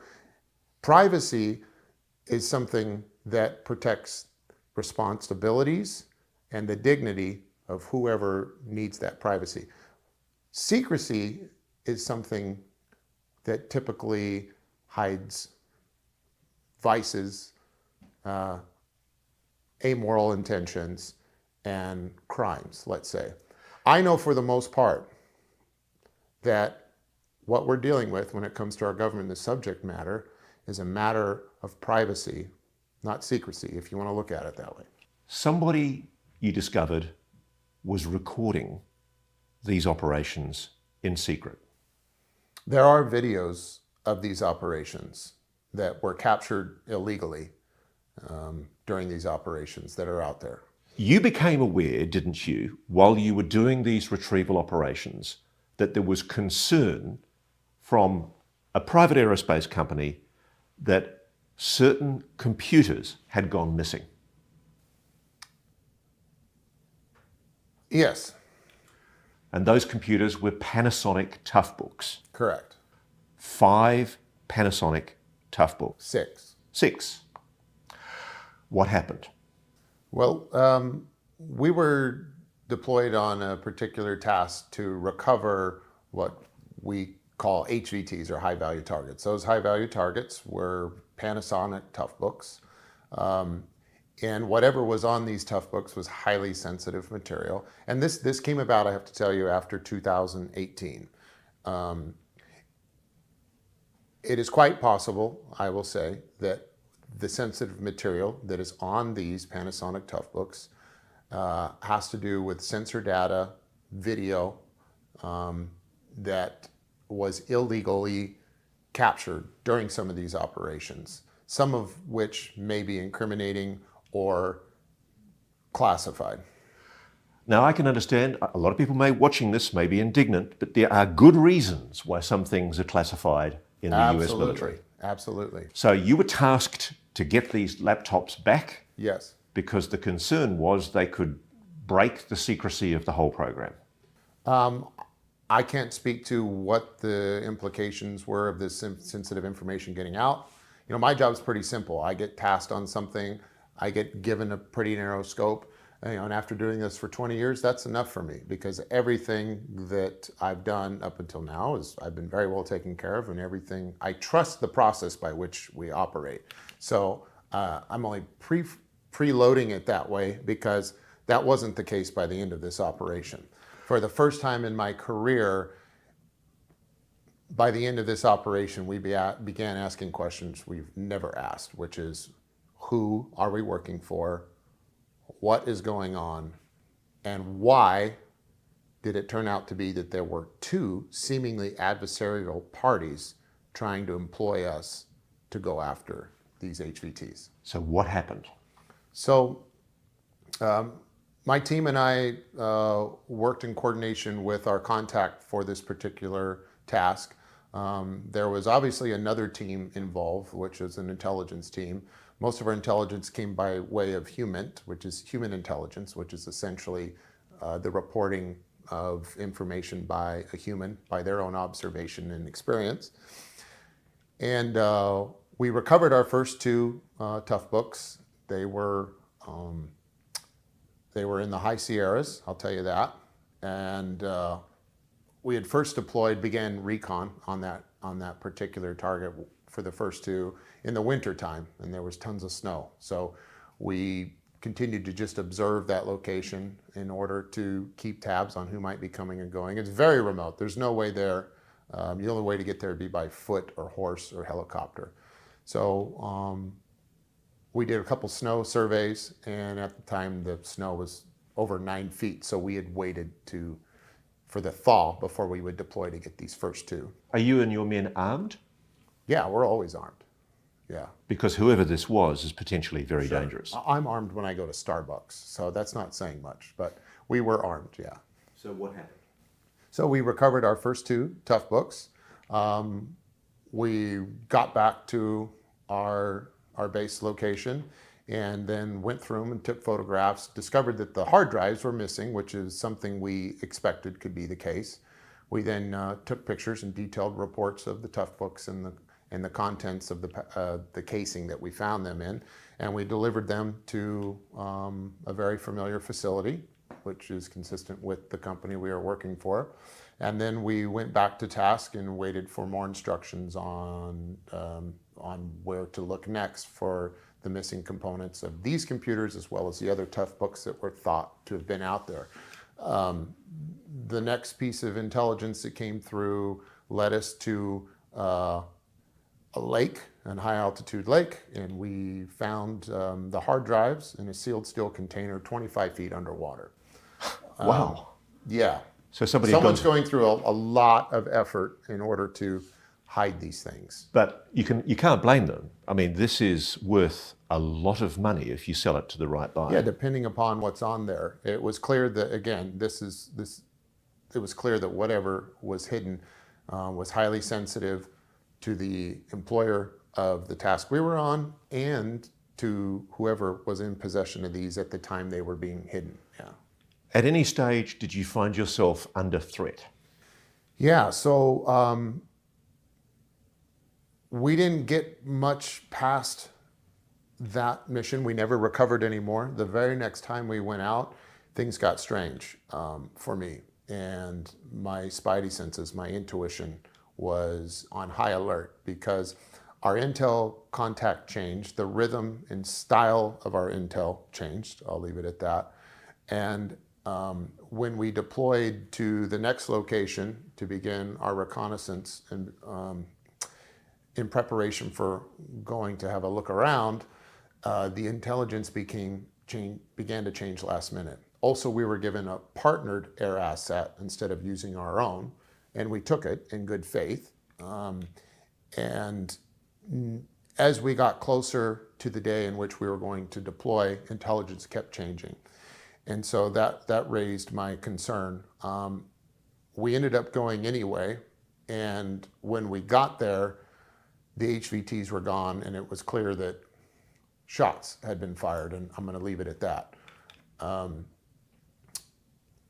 So when I got back to our home base after that, I made contact with our dispatcher, let's say, and said, we're out, we're done, and I needed space to breathe. We then deployed our own air assets and we got the hell out of there.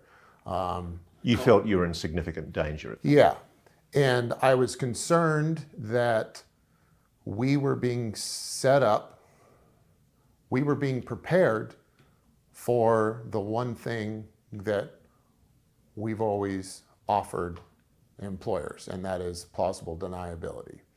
And that we were perhaps going to be the hidden hand that gets severed. And that perhaps we were the ones who may be responsible for capturing that sensitive material on the front end. Do you think that you and your team had come under suspicion for the videos? Is it as simple as that? I think that's very likely. Or we were a suitable patsy. I do have to put one thing to you. Yeah. Because it's an incident that I've been told about from 2004, and I've been told about it by multiple people. I've been told that a private aerospace company was testing one of its own vehicles, what's referred to as an alien reproduction vehicle, an ARV in the colloquialism.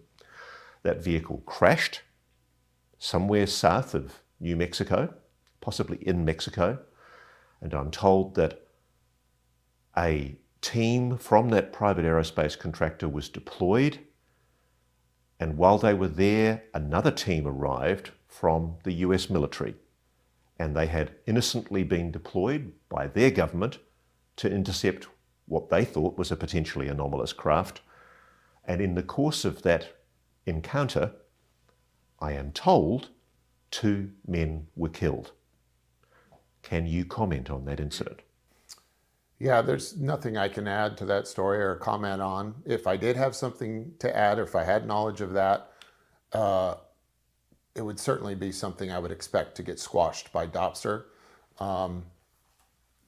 And quite possibly, if I was involved in something like that, I probably wouldn't share it for one of my other reasons, which is maintaining the privacy and quality of life of my friends and family. It's too dangerous for you to talk about, potentially. It certainly, it would be, yeah.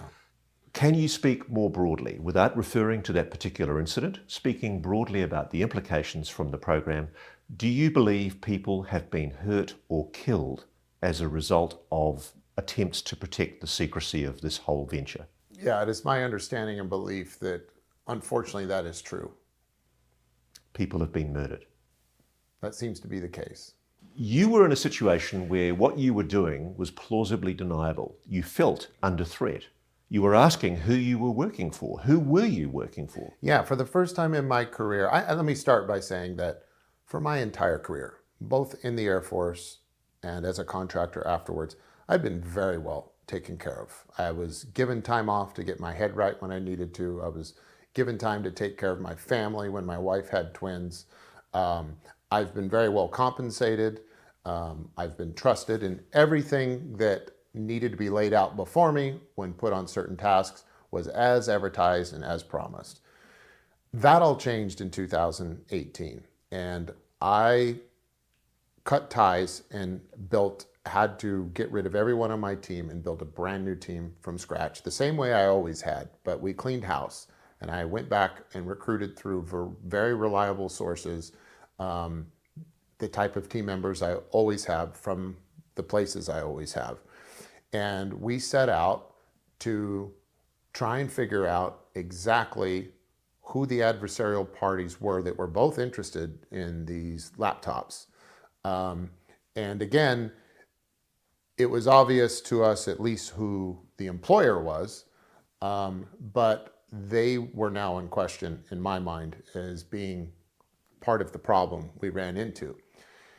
And it became clear to me after working in this world that perhaps it wasn't this company. Perhaps there was someone in mid-level management or someone completely external that was masquerading as representatives of this company, and they liked wearing their merchandise, okay? So we came up with a plan, and I decided we're not gonna ask questions down here, we're gonna go to the top. So I reached out to the director of security for the particular organization and a sister organization, and set up a meeting with them and went and spoke to them directly about our operation to find out which was true, because there was only two truths in my minds. Either they were complicit or they were compromised. So either their company and their chain of command was compromised, meaning the top had no idea what was going on at the bottom, or they were complicit. This mission that we were asked to do was directed from the top down. So the question in your mind was this a rogue operation? What did you find out?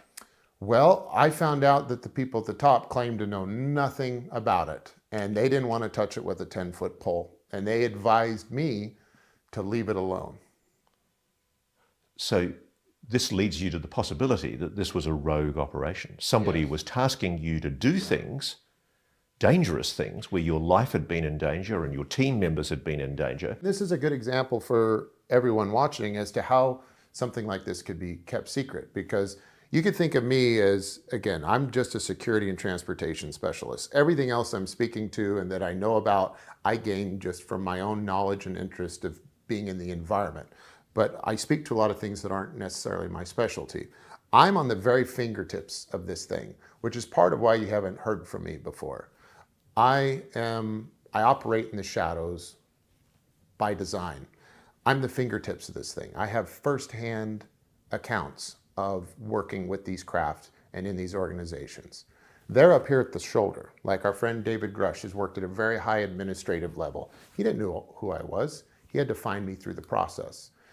And so there are things that the shoulder is intending to do, if we're going to use a joint analogy, that ends up being facilitated by individuals on the fingertips. There's another joint in between. That's the elbow. This is that mid-level.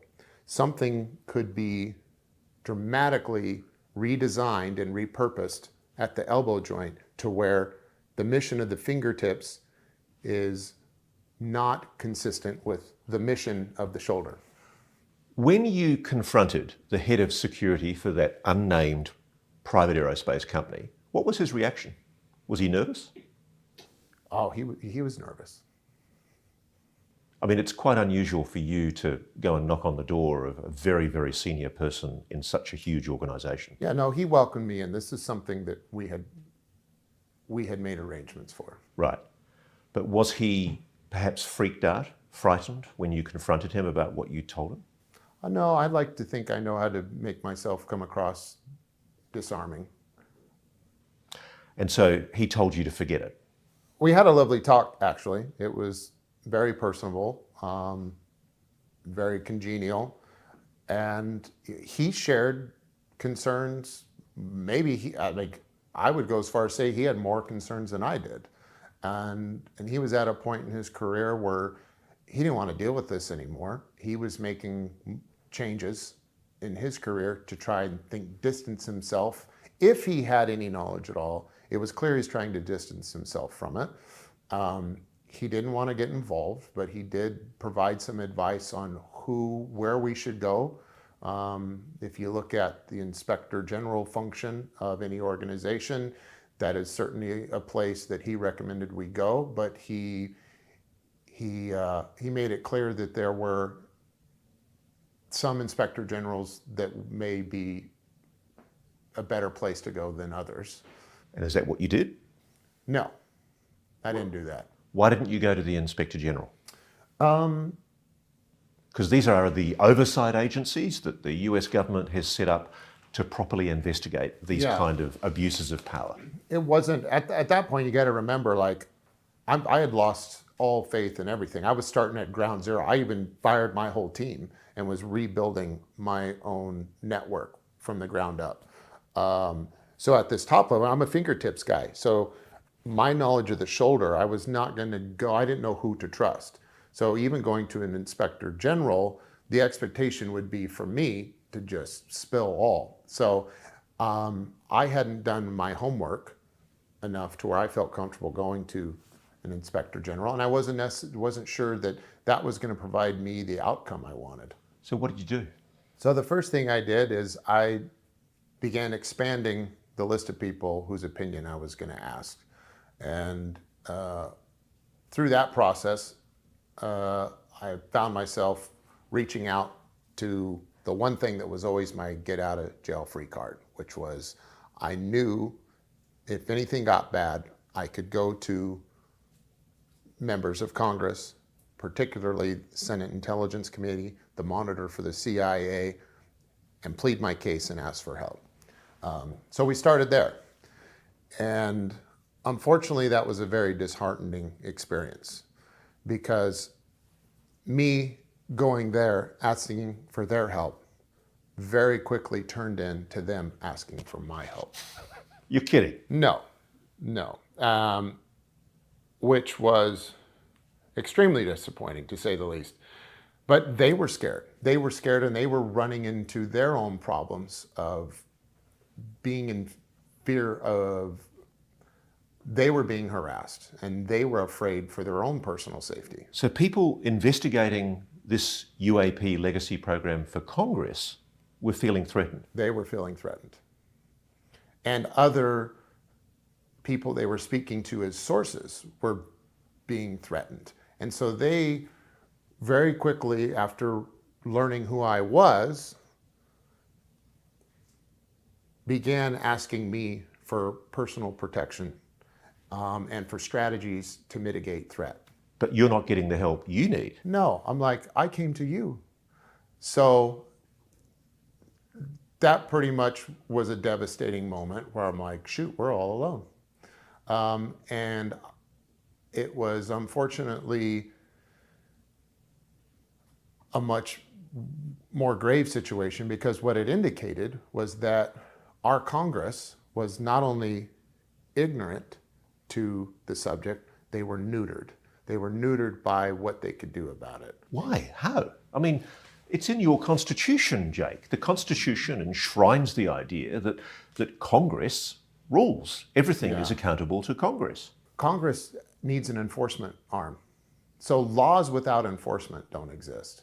So, Jake, hearing your story about a psionic program inside the legacy UAP retrieval program makes me think back to cases like the 1980 Bentwaters incident, where at an RAF base, a Royal Air Force base in the United Kingdom, Christmas 1980, a craft allegedly landed in an adjacent forest, the Rendlesham Forest. Yeah. What do you think happened there? Man, that's one of my favorite cases. Once I began looking into the history of this thing, that's one of the ones that stood out to me, especially when you think about where we are now. I'll tell you this, if Bentwaters happened tomorrow, like this thing would be over with. And because they couldn't conceal it. Like no, well, you couldn't conceal it, but it's just everything we're looking for has already happened. Like your book, for example, In Plain Sight. If you just look, it's so obvious. But that one case has everything we need. And I don't know how anyone can say there's no evidence of extraterrestrial. And maybe they're hanging their hat on that's why we have non-human intelligence. Maybe they're trying to hang their hat on this one little narrow place they can slip through, which is things are not from outside the planet. I don't know how they're doing that. But whatever the case, what went on at Bentwaters has everything we need. It has firsthand experiencers, people that have made physical contact with the craft, the most reputable people in the Air Force at that time, working on a nuclear facility. OSI shows up immediately. The Office of Special Investigation. The Office of Special Investigation. And that's a US Air Force office. Yes, people are sworn to secrecy. It happened on multiple occasions. There's multiple sensor data that goes with the firsthand witness testimony. What do you speculate brought that craft down? Well, I'm certainly speculating, but after my experience, I think what may have happened in that case is it may have been a craft that was attracted to a psionic asset or was being operated by a psion. If that craft was ours and it was being operated psionically, there's this thing called link loss. Link loss is it's a common phrase used with drone operation. Drones are or UAVs as we call them, unmanned aerial vehicles, or UAS, they're also called that, unmanned aerial systems, are operated remotely. In the off chance that there's a disconnect between the operating system or the transmitting side and the receiving side within these craft, it's called a link loss. And when that happens, our man-made systems are designed to RTB, or return to base, or they can go to designated landing sites in a link loss.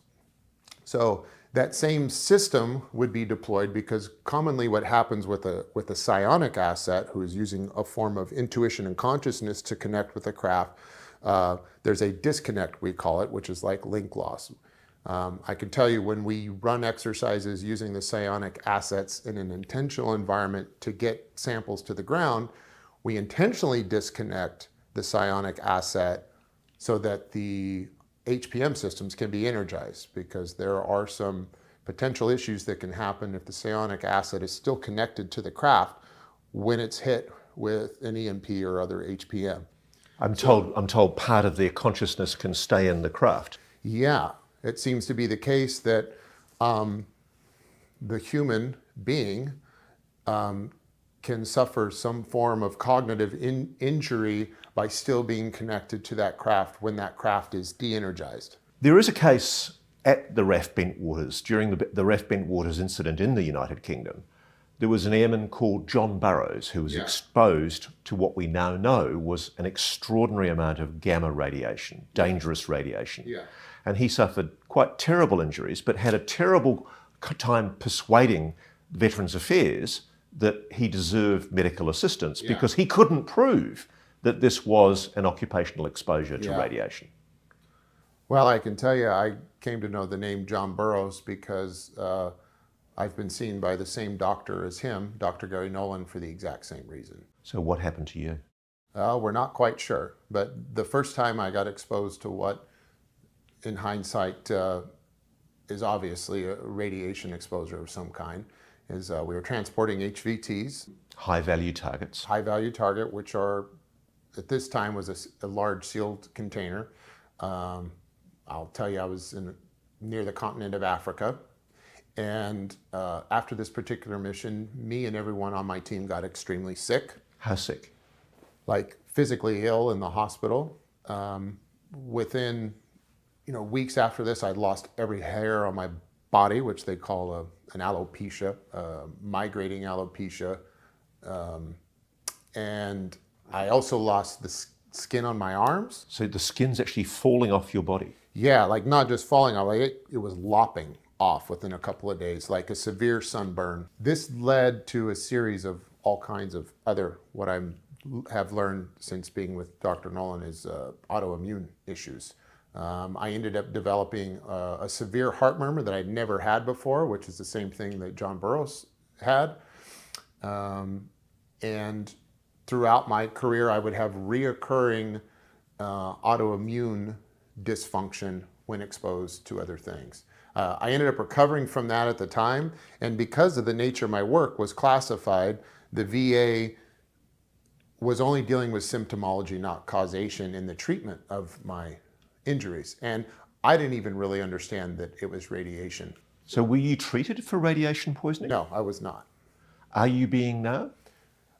No, I'm not being treated now for radiation poisoning. But you're being investigated for what sounds like a radiation exposure. Yeah, because I had other occurrences later in my career after 9/11 when I left my enlisted capacity and went to work as a contractor. I've had other episodes where I've had other illnesses, and I've lost the hair on my body and patched out several times. And to me, I don't know if my fear is that there's something permanently broken that might show up in the form of cancer or God knows what later in life, and we're going to be way behind in trying to figure out how to deal with it. So I did leave the service with a service-connected disability through the VA, and so I'm getting treatment through the Palo Alto VA under the supervision of Dr. Gary Nolan right now, and he's dedicating his expertise and his clout to get me the best treatment I can get. Now, Professor Gary Nolan is one of the world's top immunologist, hugely respected scientist who has, as I understand it, he's spoken publicly that he's been involved in a program for an intelligence agency investigating Havana syndrome. Yes. So does it give you some comfort that you're now getting the medical help that you should have got all those years ago? Hell yeah, it does. And plus, he's got the best bedside manner I've ever experienced. So. But clearly, because of the covert nature of the job you were doing, you weren't told what you'd been exposed to, were you? No. We transported what we called mystery boxes all the time. I have no idea. It could have been empty. It probably wasn't empty, but we don't know what was inside the boxes. And what were you told if somebody tried to seize that box? What was I told? No, what were your orders? We maintained the authority to use lethal force if anyone tried to seize those boxes. So whatever that box was, it was extremely valuable to the correct. US government. That's correct. I have to say, Jake, the idea that you would be so recklessly exposed, you know, a person who's clearly patriotic, somebody who's clearly been a highly trained operator at the elite levels of special operations in the US military, it offends my sense of decency that employers would expose you to something so recklessly. Yeah, can I put on my speculative hat for a minute? Sure. Okay, so if the Air Force, let's say, knew that what we were working with that night had any type of radiological signature or could turn on or turn off, there's a whole set of process that we're trained in on how to deal with that from a hazmat perspective and a containment perspective and a measurement perspective on our person to detect the level of risk that might be associated. And the fact that none of that was apparent that night tells me they didn't know what was in the box, and it got turned on or turned off, which leads me to believe, in hindsight all these years, that it may have been something of non-human origin or exotic. Let's just say exotic. It may have been something exotic that activated or still had some fallout, let's say, that they were unaware of. You know. Are you the only person that you're aware of inside the program who's suffering health effects? No, not at all. How many are there? More than me, and probably 51% or greater, I would say, are suffering some form of health effects. Yeah. Over half. I'll just say that, just so you know, it's more common than it's not. That's heartbreaking. I mean, we ask our men and women in service to do so many things. The idea that because a program is secret, you wouldn't get the help you need. I'm going to push back on that a little bit. I don't think this is something that's unique to the program, as we keep saying. I would say 51% or more of the people that come out of the military have, and they sacrifice their bodies for good reason. That's part of what we're willing to do. I mean, the ultimate sacrifice, they say, is death, which we've all agreed to do, is to give up our life. So anything less than death goes in with that obligation that we gave up voluntarily. So the military at large, or anyone that works in this capacity in the broader service of our nation, you get injured, especially doing it 30 years. In the course of your high-value target investigation, you met Dr. Stephen Greer. Yeah, I did. What was the purpose of meeting Dr. Stephen Greer? Well, first of all, I'd like to say that, you could say what you want about Dr. Greer, but the guy's been 30 years ahead of everyone else on a lot of the details of this subject. So a lot of what he says is correct. To me, he's like the Bentwaters. Like, we had everything we needed in 1980, and now we're fishing around for morsels of that. This guy, he's been ahead of everyone. And what I find quite funny is the one thing he gets the most shit for is the one thing he's probably most right about, and that is his CE5 protocol. So CE5 is when he uses meditation and he claims it engages telepathically with the phenomenon. Yeah, that's his term for it. Like, we don't use CE5. We don't use Dr. Greer's protocol, nor do other people in the program or subsequent programs. So CE5 is real? Yeah, if we're going to use his term. I'll tell you what is real is the ability to go into something like a meditative state and summon UAP and pilot UAP. That is real. That's 100% real. Wow. I have to process that for a moment, because that is just the most extraordinary claim. Yeah. Well, we hope to prove it soon. On what basis did you approach Dr. Greer? My understanding was that whoever was in illegal possession of these HVTs may have the intention to expose that sensitive material as a whistleblower. You were concerned he might take it to Dr. Greer? Yeah, I was still working in my official capacity of protecting the sensitive data that was on these HVTs. That was my job at the time. So Dr. Greer was scheduling a whistleblower conference in DC and was holding a large event at the press club in Washington, DC. And so we reached out to him. One of my teammates made a bump with him in the Virginia area and shared with him some information to pique his curiosity and to also bona fide ourselves as someone he should maybe consider listening to. And we set up a meeting, and I explained to him up front what our intentions were, that we believed that there were whistleblowers that might come forward with something that is sensitive and it may not be appropriate to disclose. And I asked to be put in a position of authority with him where I could vet his whistleblowers. So we offered our service to help vet whistleblowers at the time, thinking our guys, whoever had these HVTs, might show up with the contents. Nope, they never did. But it was on this trip that what was interesting at the time is we were contemplating our own whistleblower path forward. Because of what had happened? Because of what had happened. It was happening at this time. And so what surprised me is during this event, a young Marine named Michael Herrera came forward with a very particular story and spoke of a particular operation that we were aware was taking place, or operations like it, let's say, were going on. And I saw this young guy get up there, and it just spoke to me. Call it my intuition that was blessed. I was blessed with that night. I made contact with non-human intelligence for the first time, but my intuition was on high alert that night. And when he spoke, I knew what he was saying was true, and no one else was believing him. And he was wrong about a few key things that he was speculating on. And so I made the decision after he spoke to go to Dr. Greer and ask to speak with him privately. So let me summarize very quickly what Michael Herrera alleged. He was on a relief mission in Sumatra, Indonesia. They were deployed, he and his small patrol, to a particular area, and they were helping find people who needed help. Yeah. In the course of that patrol, they were carrying weapons. That's something that's been vigorously disputed by some of his colleagues, but he's adamant that he was carrying weapons.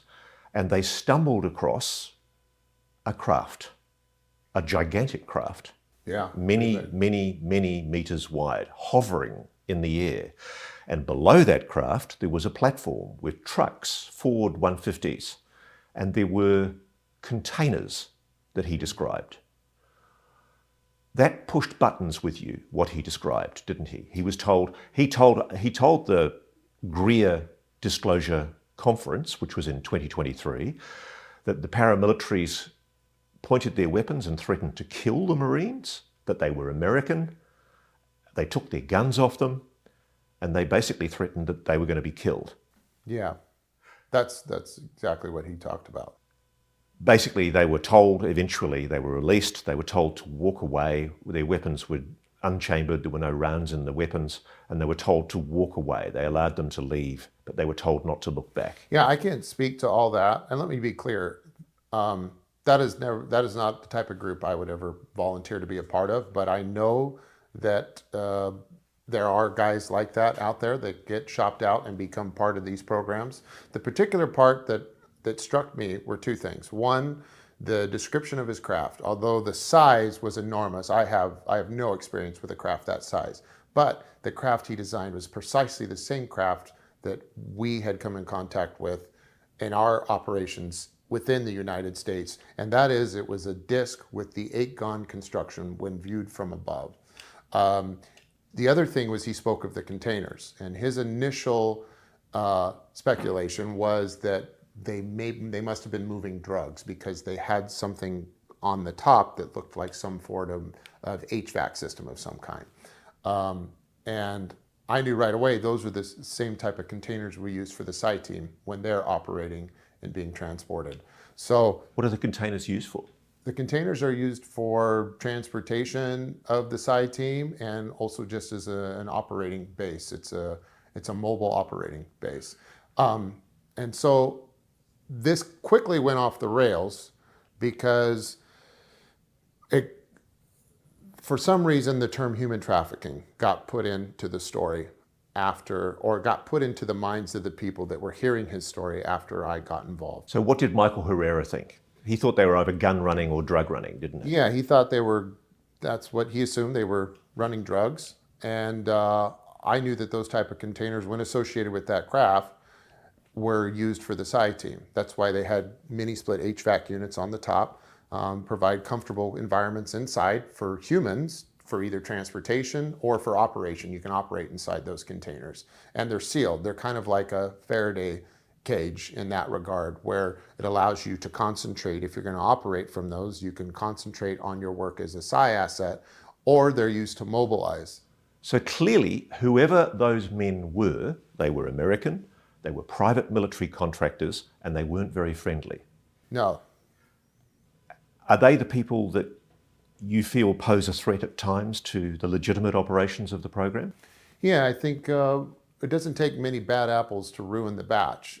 Because to make the point, you're at pains, aren't you, to emphasise that generally this is a well-run operation that runs on ethical boundaries, moral boundaries. My primary message that I want to get across is that this mass vilifying of what's referred to as the military-industrial complex is a very bad idea. And there are very good people that work over here.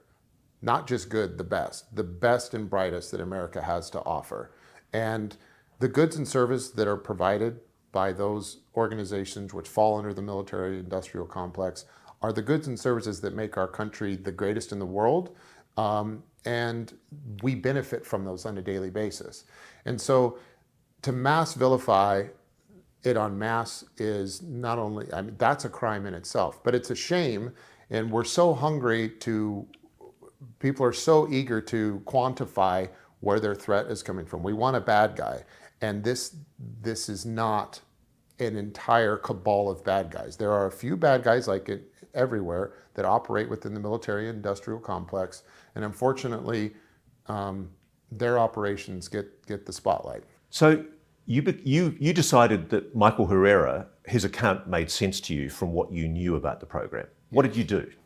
I told him what I believed was going on, and that I knew that there were operations going on OCONUS in third world countries to recruit and train psionic assets, and whether or not this was an opportunity to recruit or provide job opportunities to new people, or he stumbled upon an operation in which they were currently being deployed and maybe they had to evacuate themselves from that area because of the natural disaster. Who knows? But that's all speculation. There's two implications that come out of that. Firstly, we're recruiting psionics from Indonesia, a foreign country. Yeah. Are those people given, are they voluntarily going? Are they? Yeah, it's my understanding they're very well taken care of. You have to think, and this is where the human trafficking idea was a very unfortunate turn in Michael's story, especially after my involvement with it, because now, oh great, now we got this guy that is at least somewhat indirectly informed that there's a human trafficking operation. And when we talk about human trafficking, we think of sex trade and all kinds of other things. And this is not it at all. It is my understanding that the programs that are conducted to recruit psionic assets in third world countries, these people come willingly. And if you were to go down there and try and liberate them with any type of, liberation army, you would be liberating people that don't want to be liberated. They get very well taken care of. They get fed. There's actually a sense of pride, especially within the Native American communities that have been involved in this program that do cooperate outside of CONUS as well. there's a sense of pride with this skill and ability. And so, again, this is another example of, it's almost like we want there to be darkness in this area, and there is not darkness. And I'll tell you, by nature of my experience, as I shared, non-human intelligence itself does not operate that way. And so these people whose skills are nurtured are basking in a glow of light, I would assume, most of the time when they're doing their work. For them, it's a very positive experience, Very positive engaging experience. spiritually with this phenomenon. Yeah, that's what you say. They're basking in some divinely beautiful frequency in order to do the work properly. The implications from what you're saying are that if Michael Herrera is telling the truth, if he really did see a gigantic octagonal craft floating in midair with no visible means of propulsion in Indonesia and Sumatra in, I think, 2009, Yeah. it suggests that a private military contractor working for an aerospace company was operating some kind of reverse engineered vehicle. Yeah, it's certainly possible, I would say, especially based on what I saw. I dealt with a much smaller version of an octagonal saucer. This was a bigger one. I could certainly see that being possible. Can you answer me this question? Have you seen any alien reproduction vehicles, any replica vehicles made from non-human technology? I honestly can't tell you with certainty once we get into the space. I can tell you what I know has been human, what has been non-human. When it gets into the hybrids, I just don't know. Can you tell me how many retrievals you've been involved in? No. That's a classified thing. Yes. Can you tell me, were the remaining, I think, 4 hard disks ever recovered? The 4 tough books, to my knowledge, no. We stopped at 2. So there are still 4 hard disks containing potentially incriminating material at large somewhere. Or somebody else was hired and they recovered them. Is it a question mark in your mind that maybe it was a foreign adversary power that was trying to procure this incredibly sensitive evidence? That's certainly possible. Was there a name for the psionics? Was there a term that you used for them? There's a term we used, Which is what? the P3 program. Why the P3? There's 3 Ps. It's the psionic predisposition potential. P3. Yeah. Now, that's not an official program name that you'll find anywhere. That's why I'm able to say that. From your understanding of the kind of people, obviously, who were capable of psionic ability, obviously there's people of Native American background, people from third world countries that are deeply spiritual, that appear to have this capacity to engage with the phenomenon. Was there any other group that was especially susceptible to being able to engage with this technology? Yeah, kids. Children. It's been suggested to me that left-handed gay men are particularly good at it. Yeah, that certainly seems to be the case, that there is a larger distribution of the predisposition amongst children and gay men. For whatever reason, the demographic, when compared to normal society within the program, that gay men and kids and females are more often seen as having the predisposition for the psionic ability. I'm again exploring the boundaries of where I can go, and you might want to say no comment to this, but I'm going to put it to you anyway. I have another source inside the program who has told me that one of the aerospace companies holding this tech at one stage relinquished a craft to the US government, saying that they hadn't been able to successfully reverse engineer it. And it has been put to me that this was a lie, and that they have in fact got a fully flying, intact, reverse engineered craft. I've heard the very same thing from a very reputable source. So I would believe that's true. The implications of this are that there's a whole secret program involving potentially energy technologies, anti-gravity technologies that are mind-blowing. Yeah. It's fun, isn't it? It is fun. Yeah. I mean, I guess the message that I'm getting from you is one of kind of optimism. Yeah. I'm very pleased to be at a place where this is becoming fun again. You know, when I started this journey 30 years ago, as a 17-year-old kid, as I shared with you, my intentions were very simple and clear. I wanted to jump out of airplanes, kill bad guys, and make my grandparents proud. Somewhere along the way, things got very confusing, and very complex. We're now at a point where things are very simple for me again, and I see clearly what I want to do with the rest of my life. And I have my why, and fortunately, because of my experience, I have the how, I have the capability. And we, over the last 2 years, while we've been hiding out, we've been working to find a way to bring this operation out of the shadows and into an open environment where we could build a public-private partnership with full transparency and explore all of these things that have been explored in secret in a way that we can start from scratch. But we may be 60, 70 years behind what everyone calls a legacy program, but I'm telling you, we're going to catch up very quickly. And the reason it's going to work is because we have all of the people like me that have been working there. I call it the League of Extraordinary Gentlemen, but we have been recruiting guys from within the program and women, and those who are associated with the program in a very open way, and have formed and are forming a new team in coordination with government agencies. The two we would want the most coordination with are coming on board with us.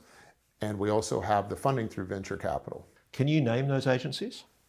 Not at this time, but I hope to very soon. You know, we have some really important meetings next week, and I hope that after that time, I'm going to need to ask permission out of just good faith with those folks to see how much they want to be involved. I guess a lot of people watching this might be worried that you're getting sucked into, say, an intelligence agency or a military agency that is going to try and shut you down.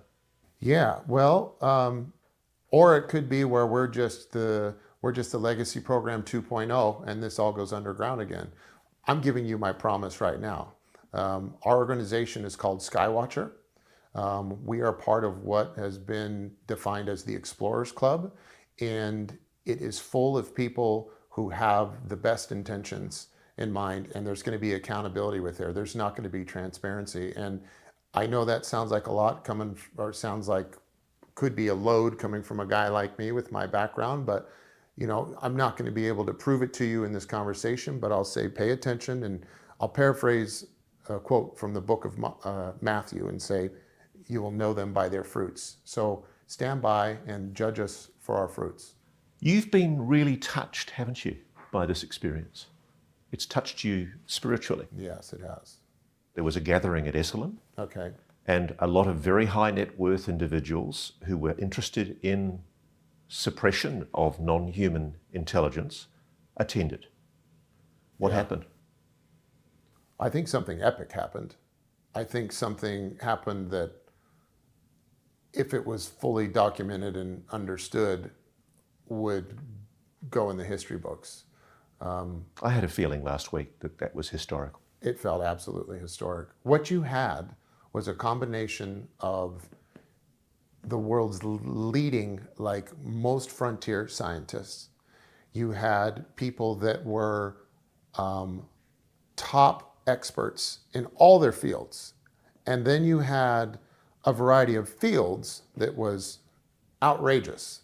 We had neurosurgeons, doctors in neurosurgery. We had physicists.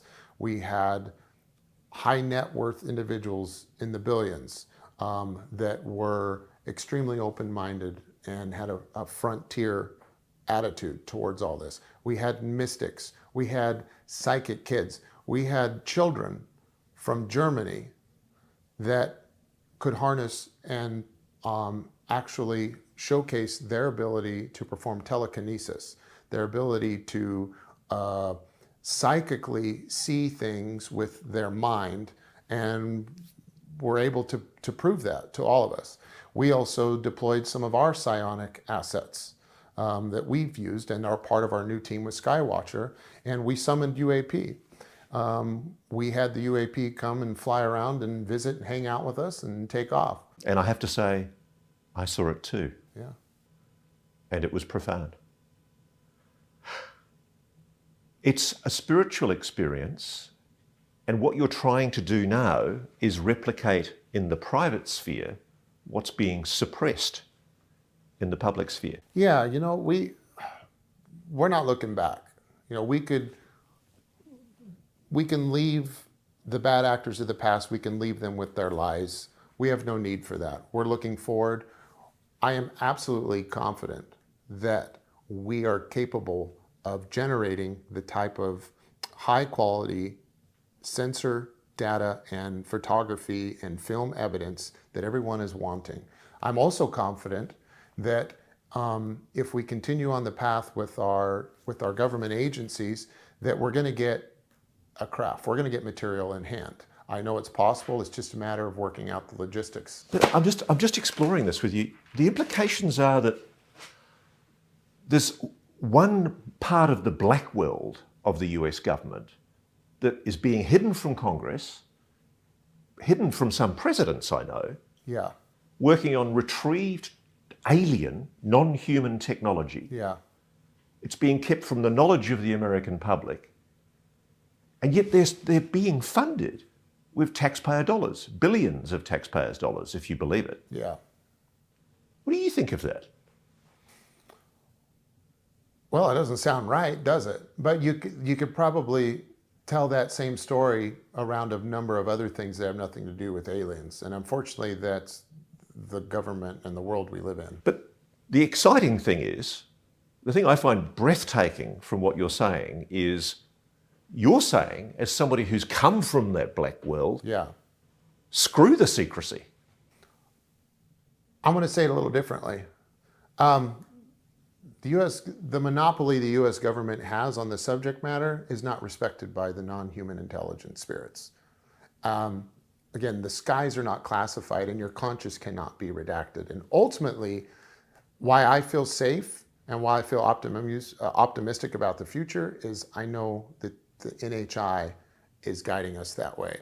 Can you explain how it is that you're not authorised to do this interview, but you ended up applying for a DOPSR? I think our audience might be confused. They might think that this is somehow an authorised interview and that there are people in the Defence Department pulling the strings, telling you what to say, and that this is some kind of disinformation operation. Yeah, that makes a lot of sense to me, but for what it's worth, I can tell you that's not the case. I mean, the DOPSR process is very interesting. It's way more casual, especially on the onset, than you might think when you take into account the ramifications for violating the mandates that come out of it and the subject matter that it's supposedly protecting. But they get put in a really tough spot, and this is part of something we aimed to take advantage of, I guess you could say, by interrogating the DOPSR system. One of the things I haven't shared yet is in our effort to find out who we were looking for, one of the ways we came up with on how to do that was to query for who might want to redact statements we intended to go public with through DOPSR. So you filed, I think, a fictionalised account of some of your experiences to DOPSR. Yeah, so any author or anybody that's going to be contributing to an author to put something in writing or to share it orally like this has to go through the DOPSR process. If you ever held a security clearance working for a government agency in the subject matter that you are intending to go public on. So right off the bat, there's a tell right there. The fact that I had to go through DOPSR tells you I had a security clearance on the subject matter right there. So there's their first failure of poker face. And that's exactly what we set out to exploit. And so we came up with a reconnaissance mission. The reconnaissance mission looked like this. We were going to write a detailed manuscript as fiction through a ghostwriter. When we completed that, it was about 120,000 word manuscript. We broke that manuscript into actual sections that we called episodes because DOPSR wants you to complete or submit the entire document. We submitted our first 20,000 words, our first 10,000 words, which was 20 pages. And within that first chunk of information, we included 4 types of information. And that information's purpose, again, was to inform us as to what they considered sensitive and the SMEs, which stands for subject matter experts, that they were outsourcing the information to. Because what they do in the DOPSR process is they send it out to all of the agencies that might be affected by you going public on something, Yes. even in a fictionalized manuscript. Yeah. And they say to them, is there anything in here that needs to be redacted to protect national security? That's correct. And it could be, you could present it to them as fact or fiction. It doesn't matter the context. But more importantly, if it's protecting national security and it's redacted, it has to be a legally authorized program, doesn't it? Yes, it does. So this is what we use to set up our 4 categories of information that I want to get through with you. Category 1, we included in that manuscript information we knew was classified, that we were privy to. And we knew that was patently classified on a very high level. Information category number 2 was information that was classified, but we knew only existed within the hearts and minds of the operators that were at the fingertips of that operation. Information category number 3 was information that was classified, but you may be surprised to learn was already in the public domain and open source. Because of the nature of the internet, there are things that the DoD and its partners would say that shouldn't be out there, but it is anyway. So we put some of that in there. And then we had our 4th category information, which was the most fun, which was where we took a little liberty and went fishing. We took our information that we knew was compartmentalized, connected it with other information that were these fact islands we were aware of because of our, I won't say how, and then we took our own creative liberty at connecting those 2 dots through a particular pathway as to why that might exist, and filled that space with other fictional classified information. What happened? 6 months later, it took 6 months, we came back with 7 pages of redactions of all 4 categories. Wow. So 1, that confirms there is a classified program relating to this information. Yes. Wow. Now there was a counterplay here. So although that was informative, I have to tell you, when they came back, our intention was now that reconnaissance mission having bared fruits was now going to inform how we went back and edited. Remember, this was the first 20 pages of a multi-page. I would say the first 10,000 words of a 120,000 word manuscript. We were then going to take that information and write around it in order to extract more intel through the DOPSR process. So you were running a counter surveillance operation against the very organizations. That's a red team's best tool right there. You were doing OP4, opposition you play force. 3, 4, 5-dimensional chess. So you play multi-dimensional chess. So even though they know you and your team were thinking about publishing something, they don't know that you're speaking publicly on national television about the legacy program. That's a good question. No, they don't, but it doesn't mean I was limited to do that, because I have to tell you about the counterplay. So there is although they have no poker face, they're in a really tough spot, because not redacting information means that if they just chose, hey, this is sensitive, but we're not going to redact it. Well, now obviously that makes it into the public domain. But by redacting it, they prove that it's sensitive.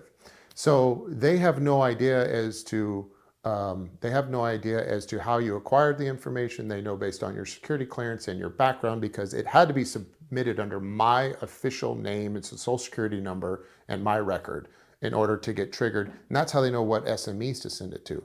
The SMEs who I worked for squashed all kinds of stuff. Then I went to one of the other SMEs I worked for. They squashed their stuff, and it came back with all these squashings in the form of black ink. Now, let me keep going, because the counterplay for them would have been to let certain information go so that it could be formally categorized as not sensitive and the fictional liberties taken by an author of a fictional book.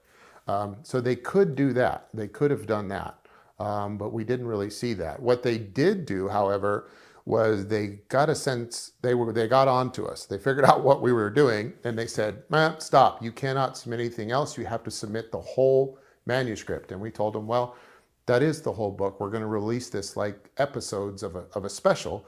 This is the whole season, but we're going to release it in episodes. So we have to send it to you 10,000 words at a time, because that's how it's going to be released. And they were kind of caught there, and they didn't quite know how to respond. So I can tell you that since then, and this was 2000, correction, this was 2022, I believe in January when we first submitted the manuscript. And they haven't gotten back to us on the rest of it. It's still sitting there. Do you think that there are people in private aerospace who think that it's inevitable, that eventually this story is going to be Yeah, told? I know there are. And we have a lot of people in private aerospace that are part of our Skywatcher program that have come on our side. Just echoing the point that you made earlier, that the military industrial complex is not one big monolithic organization that says the same thing and has the same view. There are people, I know, inside the military, inside the intelligence community, and you've been one of them, who basically think it's implausible to try and keep this secret, and moreover that the public has a right to know. Yeah, it's going to come out. It's all coming out. It's coming out probably like this year. So you think yourself the public has a right to know this information? Not all of it, no. What sort of things need to be protected, do you think?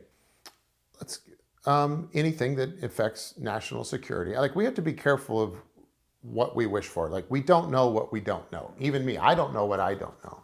And if we're at the point where we have so little trust in our government that we're just gonna, there's a reason it's called catastrophic disclosure. Catastrophic is not good for those calling for heads any more than it's good for those whose heads are being called for. Like, we as a public do not want catastrophic disclosure. What we need, again, there's a few bad apples. We need to maintain our institutions. We don't get rid of them. We need to find a way to get the right people promoted to positions of power and trust. And we already have that. It's called the Gang of Eight in Congress. They're a big part of that. Right now, it's not functioning that way.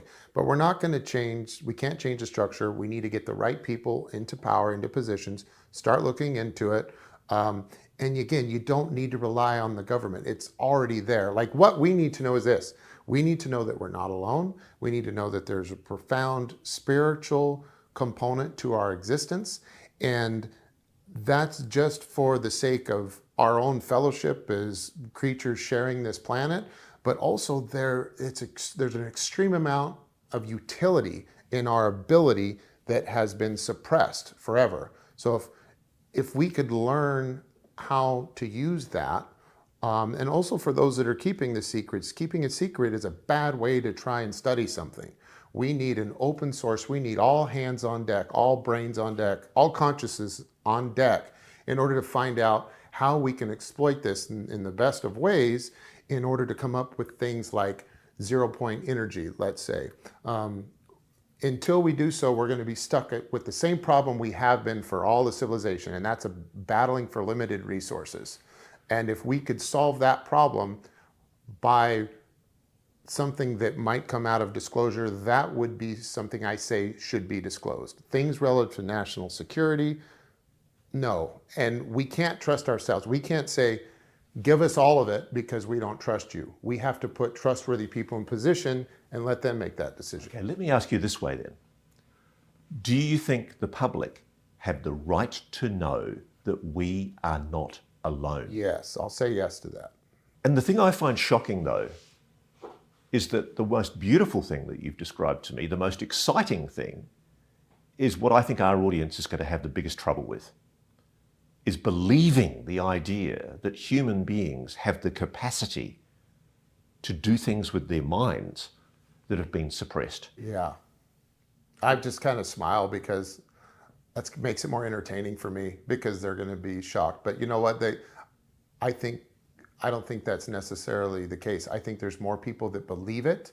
They're just not talking about it. And I can tell you for a fact, even within our world of hardened operators at the highest level, guys that are still in, behind closed doors, we all know it's true, and we have the most emotional talks, like we're part of Oprah's book club. I mean, it's true. And right now we're in a moment where the truth is being obfuscated and twisted. But the truth, I'll tell you, is our weapon. And when we're willing to accept the truth, no matter how profound or earth-shaking, is when we move into a position of power.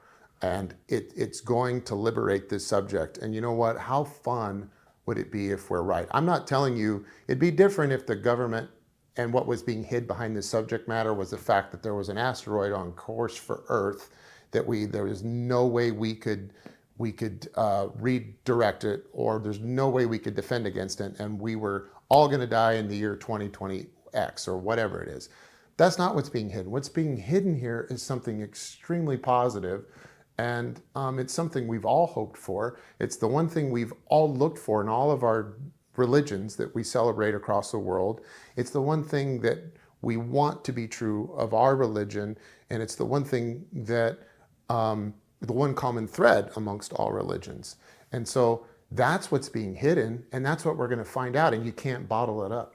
The implications of what you're saying also are that potentially there is some kind of capacity to draw incredible amounts of energy from I've seen it. the quantum vacuum. I've seen it.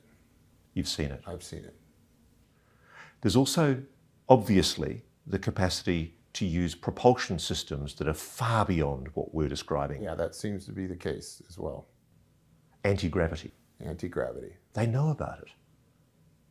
Anti-gravity, zero-point energy, those secrets are being suppressed from our knowledge.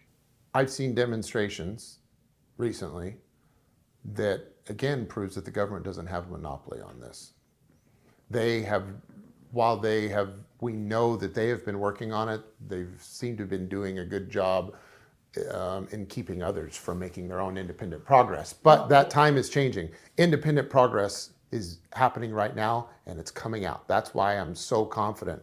We don't need to rely on their body of lack of evidence, let's say. We don't need to rely on that. Like, it's here. Like, the shift has already happened. There's people in Silicon Valley and around the world that are so financially independent, so intellectually independent, and yes, so emotionally and psionically independent that they don't need the government to tell us those things. But we still have to work through that. Do you think the aliens, the non-human intelligence, wants us, humanity, to know about their existence? Yeah, I do believe that. That's the message that we're getting. So you felt that yourself I feel when you that connected? message. And there are others that I know of that are being sent that message directly, and they are extremely confident. So Jake, in early October, you made the decision on the invitation of the Senate Select Committee for Intelligence to go to Congress and give evidence. Yes, I did. How was that day? It was great. It was nice to finally get it done, and it seemed like by the time I went, I held out so long that by the time I got there a lot of people had already done the heavy lifting, like Dave and others, and so they were like, okay, we know we don't know, and we know that we haven't proven to be the most they know that they can't offer whistleblowers the protection we know they need, which was my primary objection the entire time, is that they offer protection, they have no way of providing it. They've got no enforcement power. They've got no enforcement. They can't protect me. And so things had certainly changed. What was the reception in the room? What kind of comments did you hear? Well, for the most part, it was fantastic. You know, there was 8 or 9 people. I'm not going to say versus me, but it was a 1v9 situation where it was me in there, and then I had at times 7 to 10 people. A few had to come and go because we went for 4.5 hours, but it was all ears. It was listening. David Grush and Commander David Fravor gave evidence to the Congress along with Ryan Graves. The 2 F-18 pilots sat with David Grush and gave evidence to the Congress last year under oath. And they insisted on doing it under oath to emphasise the veracity, the truthfulness of what they were saying. If you were asked, would you be prepared to do the same? 100%. And I told them that. I told Congress that during our time in the SCIF. Yeah.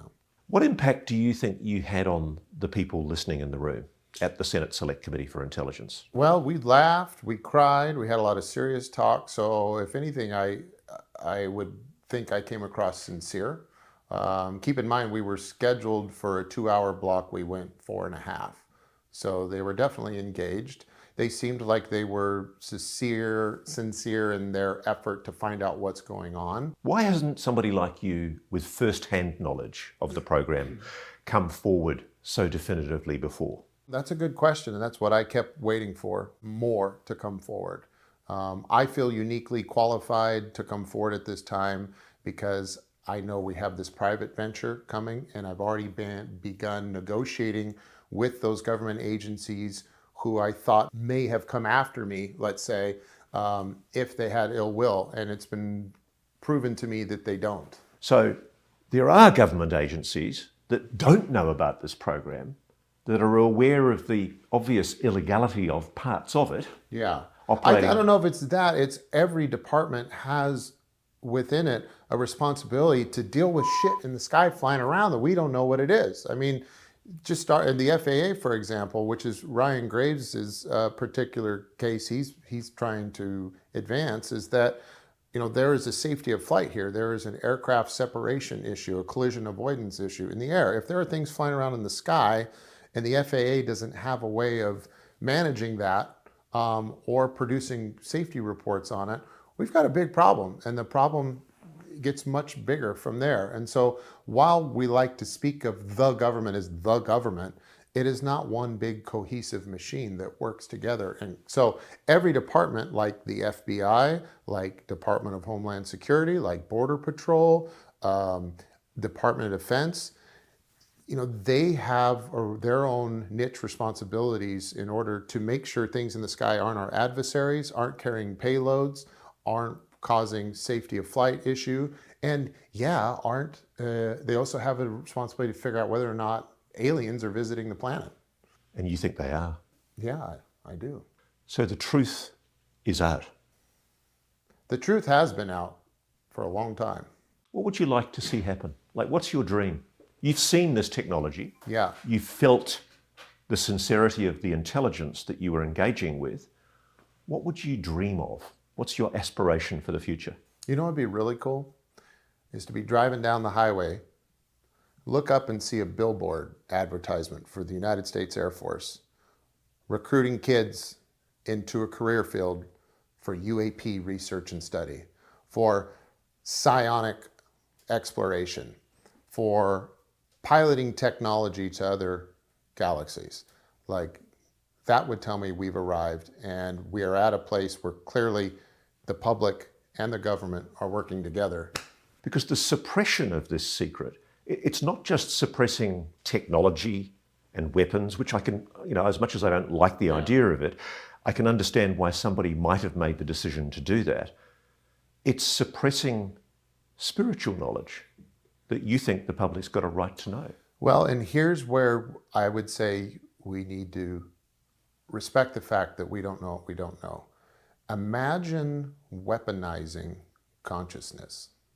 We don't think of, in this story we're telling, we're assuming consciousness is the good, benevolent, harmless thing that should be disclosed, everything we've researched and understood.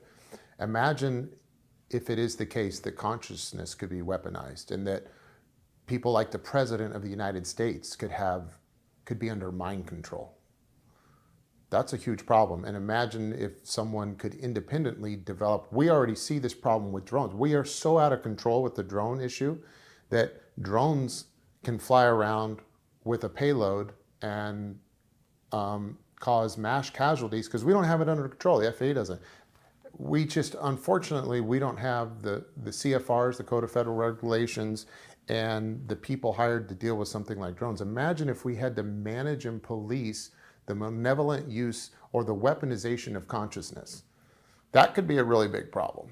Have you done any operations yourself, retrievals, or operations involving the legacy program in Arizona?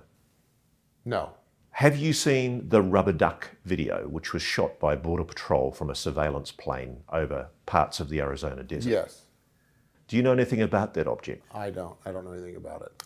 Are you aware of any underground bases? Yes. Have you visited any? Yes. So they exist? They do. Can you tell me any more? No, Ross. You can't blame me for trying. No, I don't blame you. Do you know anything about the Phoenix Lights incident? I'm familiar with that story. I remember hearing about it when I was a kid and going, oh, you know, that's interesting, but not believing it. But now knowing what I know, it seems very clear to me that that was a legitimate non-human intelligence that had flown some sort of craft over Phoenix. Which raises the question, all over the United States right now, US Air Force bases are being buzzed by what they call drones. Yeah. And funnily enough, nobody's seen one of these and been able to recover one because so-called electromagnetic pulse weapons don't work on these objects, whatever they are. Not all UAP respond to the same weapon systems. It raises the question, is the phenomenon making itself more overt, do you think? Is it trying to wake us up? It certainly is to me, in my experience, but it's hard to say. I don't know how to look at that from a completely objective. I don't know how much it's shown itself over the decades and centuries. Because a lot of people watching this, sad to say, you're pushing them up against a barrier of doubt, indecision, stigma and taboo that's been attached to this subject for 80 years. A lot of people aren't going to believe this. What do you say to those people? I'm not here to make anyone believe anything. It's exhausting. Like either you're going to get it or you're not going to get it. Like in our own capacity, we've operated Skywatcher already. Me and my team on the very first outing summoned a white egg in broad daylight. And while I have pictures of it, I'm happy to share with you.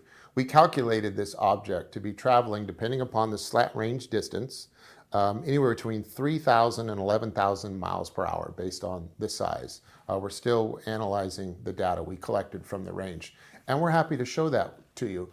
And so what else could that be? There's this other way of looking at this. Like, we can put all this information before you and you could say, it's not this, it's not this, it's not this. We're at a point now where the amount of information is so overwhelming, the probability that any alternate explanation for its existence is there is so much less than the probability that what I'm telling you is exactly what is going on. You want this investigated, don't you? Yeah, I want to do the investigating. That's what we're doing. I want to investigate. But would you quite like to see, as a result of this story, would you like to see yourself questioned and held to account for evidence and tested, your allegations? Yeah, we have an opportunity right now to work with the U.S. government and as a private partner. The place where we operate right now, we've been successful before in conducting our whole operation, all 5 phases of it. The U.S. government has shown an interest. They know we're capable. They know what we've pulled out of the sky. It's consistent with the egg and everything else I've told you about. And what they're offering to do now is give us exclusive use access to facilities because they don't know what's going on. Departments, there are departments within the broader branches of the 3-letter agencies that aren't being read into what other sections are. So they want us to help, and because we're one of the few groups of people that have experience, and we provide them a path to redemption. So there's a real message here from you of incredible optimism about what this could represent. Yeah, this is why I know disclosure is coming, and guess what? It's going to come out in the most beautiful way. I believe the United States government in the next 12 months is going to use me and my team as a peaceful, non-judgmental path forward to disclosure. They're going to help us conduct our operations and gather evidence in order to present this subject matter to the public so that these questions can be answered once and for all. And all the questions. I'm talking about, what do the craft look like? How do they operate? Who is operating them? How are they being operated? And where are they coming from? We should be able to answer those questions probably entirely in the next 12 months. Can I put to you, there is a dark state. There are people who don't have good intentions, who want this secret to remain suppressed, aren't there? It seems that way, yeah. Are they going to win? No, they're not going to win. They're not going to win. We've passed a tipping point. They're, like I said, when you're talking about these people, they aren't organized. You become a dark person by being filled with more vice than virtue. Virtuous people win. People full of vice, they lose. And they're dividing amongst themselves. They're on a sinking ship. All of the good people that are in these organizations realize they're in a position they need to make a decision as to which side they're on. And despite having all this leverage and threat that they have that's being held against them, they're making the decision to move forward. Are there people inside the program who you know will come forward when you speak up? Yes. I know I'm going to serve as a huge catalyst, and that's going to be an exciting day. The things I'm talking about are going to be, Dave did a great job of paving a path. I'm going to come along and try and improve upon that path and widen the road. I expect the next the next groups of folks that are going to be coming down this path are going to blow it wide open. Yeah. Do you worry for your safety, for your family's safety? No, I don't. I think I'm being protected, believe it or not, by the NHI. And also, I don't put up with harassment. I don't believe in the boogeyman. I am the boogeyman. You know how to help yourself. Yes. Yep. So if somebody comes after you, they'd better watch out. It'd probably be the worst decision they ever made in their life. I would intend to make it that way.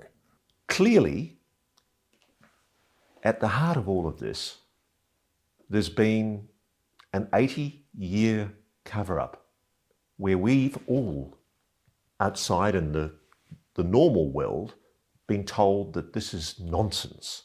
Aliens aren't real. Telepathy is nonsense. How do you deal with that? How do we reverse decades of stigma and taboo?